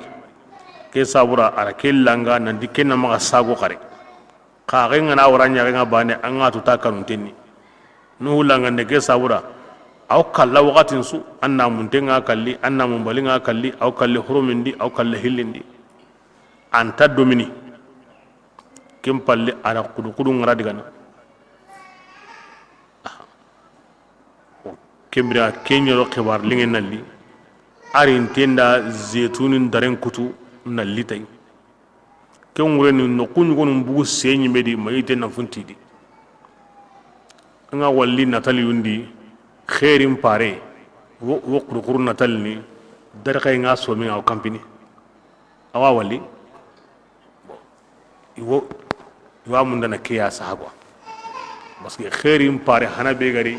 adamare mum pawai nanti biramo ko manan suro munyen go kaba kebrenga ari kunduya kurkurun diga harenga aro khibar lingelli arinte ara zetun dare ni go kutu kampenga yime ara kampena li e sere go jinde qasutumbi sere ben da jimbi to andalle kenga na mo goti munyen kaba mafuntu ho nyugo hayke yime aw nyagalli yan sawra kurukuru ayani khairin parenga yani la hayam parenga duna su gilli kem pagati har lengi sobake ni wane khairin mununu ne la hayam mununu yo kurukuru liga na wara iwa sahane honun kama wona khairin yam mununu iwa natal wa kurukuru ndaron temu dinan suddun kemma dinan su anya chrétien yo anya yahudiya yo kurukuru ndaron tengi ma angana diga iddi bu khorundi inno ko khorunga nga gabe ngali parce que adaron temu besu ma ahi ko temu besu da qisanundi aslama gum pay a hurumindi nolunga da nuhura duwawu nya da nonna na takuranga gabe ngono imanna sabu nuhu duwawu aro ay me qoro mo sire bismillah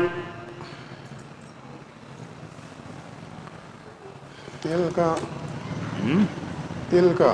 ati ko komponu yani من أنباء الغيب koni himu den to agunye de nuhu khibare Allah farange na killa gami killa to ange ngade ugini moni masini wa garo mena نوحيها oguna harina go katange mawla minya ya rasulullah yanke manya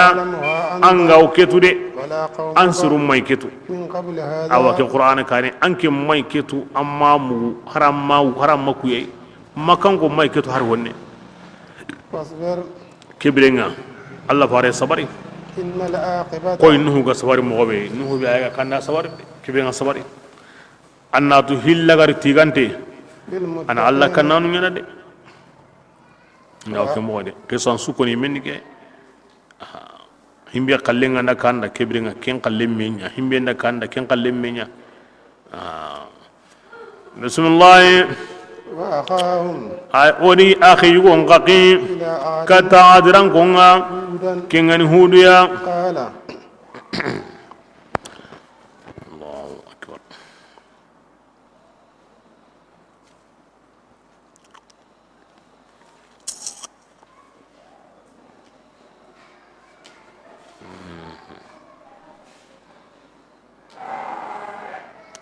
hodura kamun nagati sinabre aro tandumiro sino nagati bismillah qala ati dangani يا قوم ya ansaru اعبدوا الله qara alla baninago ما من إله amanya gilli kamani an kundangani kengani alla tanai إن أنتم an kummanya إلا مفترون maganta garanto nyanagai يا قوم ya ansaru ngenda ga nyagana kinyandindege ya musoyine nge musommanya mago alla amawo yemmenya magandini kinyeme garinge taga أفلا aganta hakrene serebe ganta musomnu na ga anto kido kembate nuhu kada ke musompiko ati ya ansaru استغفروا ka kafargesi munda ga kamanga agambu hilla kapenni kembalagan sage kata alla itu golle sirenga يرسل السماء kenda ni kammen kuti ati aganda kenya alla na kammen qi a kamma na guji ويزدكم ana gajidi sembeya kapaga sembe kasenga na burendo lemmendi ولا تتولوا ya sede kama halla koy awajinu yemmu gana gaidi hilla kapenga de قالوا yande ho ne istighfarun ko ana dunan na hanko istighfaru ayna sabu ina sirinna hadnari mughsir qalu inati ya hud yo ما جئتنا anke marwaya ti dalli bangandende وما نحن kembirenga okumanya ogani togonda ni o borinunga anke ndigame ke dangani de okumanya oga tongondini anke dangani de إن نقول okunta hokonnanda أتراك maganta o borin nyugonda ankita ti turunta gonga ken kotanga nga walli wanto kono borno kunda ankita yam pakare mbono din قال boru natida إني ngeka أشهد الله alla nin shedanga واشهدوا aga iminya shedai nan dinge hudu nge barintengo gelli honga aga hilla kahi tikenga adam bensu hon alla tane alla nin shedanga aga iminin shedanga tidin ti hidi فكيدوني kebirenga amati borinu qarin dabari جميعا aga daga borinu su ثم kem palle hari kamakin dugundi de إني nge hudu ngerin pinun kini Allah taala Allah ninge kamanga aga yimme kamanyani ما من دابة kebirenga taga ho manya aga munyendi إلا هو maganta Allah taala liganda nangani tikentangen torenga إن ربي nge kama على aw صراط kille kama kentele mundenni de Allah kita killentele mundenni de فإن e تولوا tangen toren ko yimeni maniya itlaq al-ba'd wa irat al-kull na honjugo ko ngangoda suway parce que sere ngoren ten tangen tore kinyeni an su hunsu howurgintenga ayalla na dinan no kunsi himbe gare kitem pakka kendi na an futu na ni sagonga na bini na ngirdi a kella wan suide yongola nyi dugume tangilla ke kamun yongola na ganake anakin dabari na surondi na maganyetu ay men tan mun har nan katay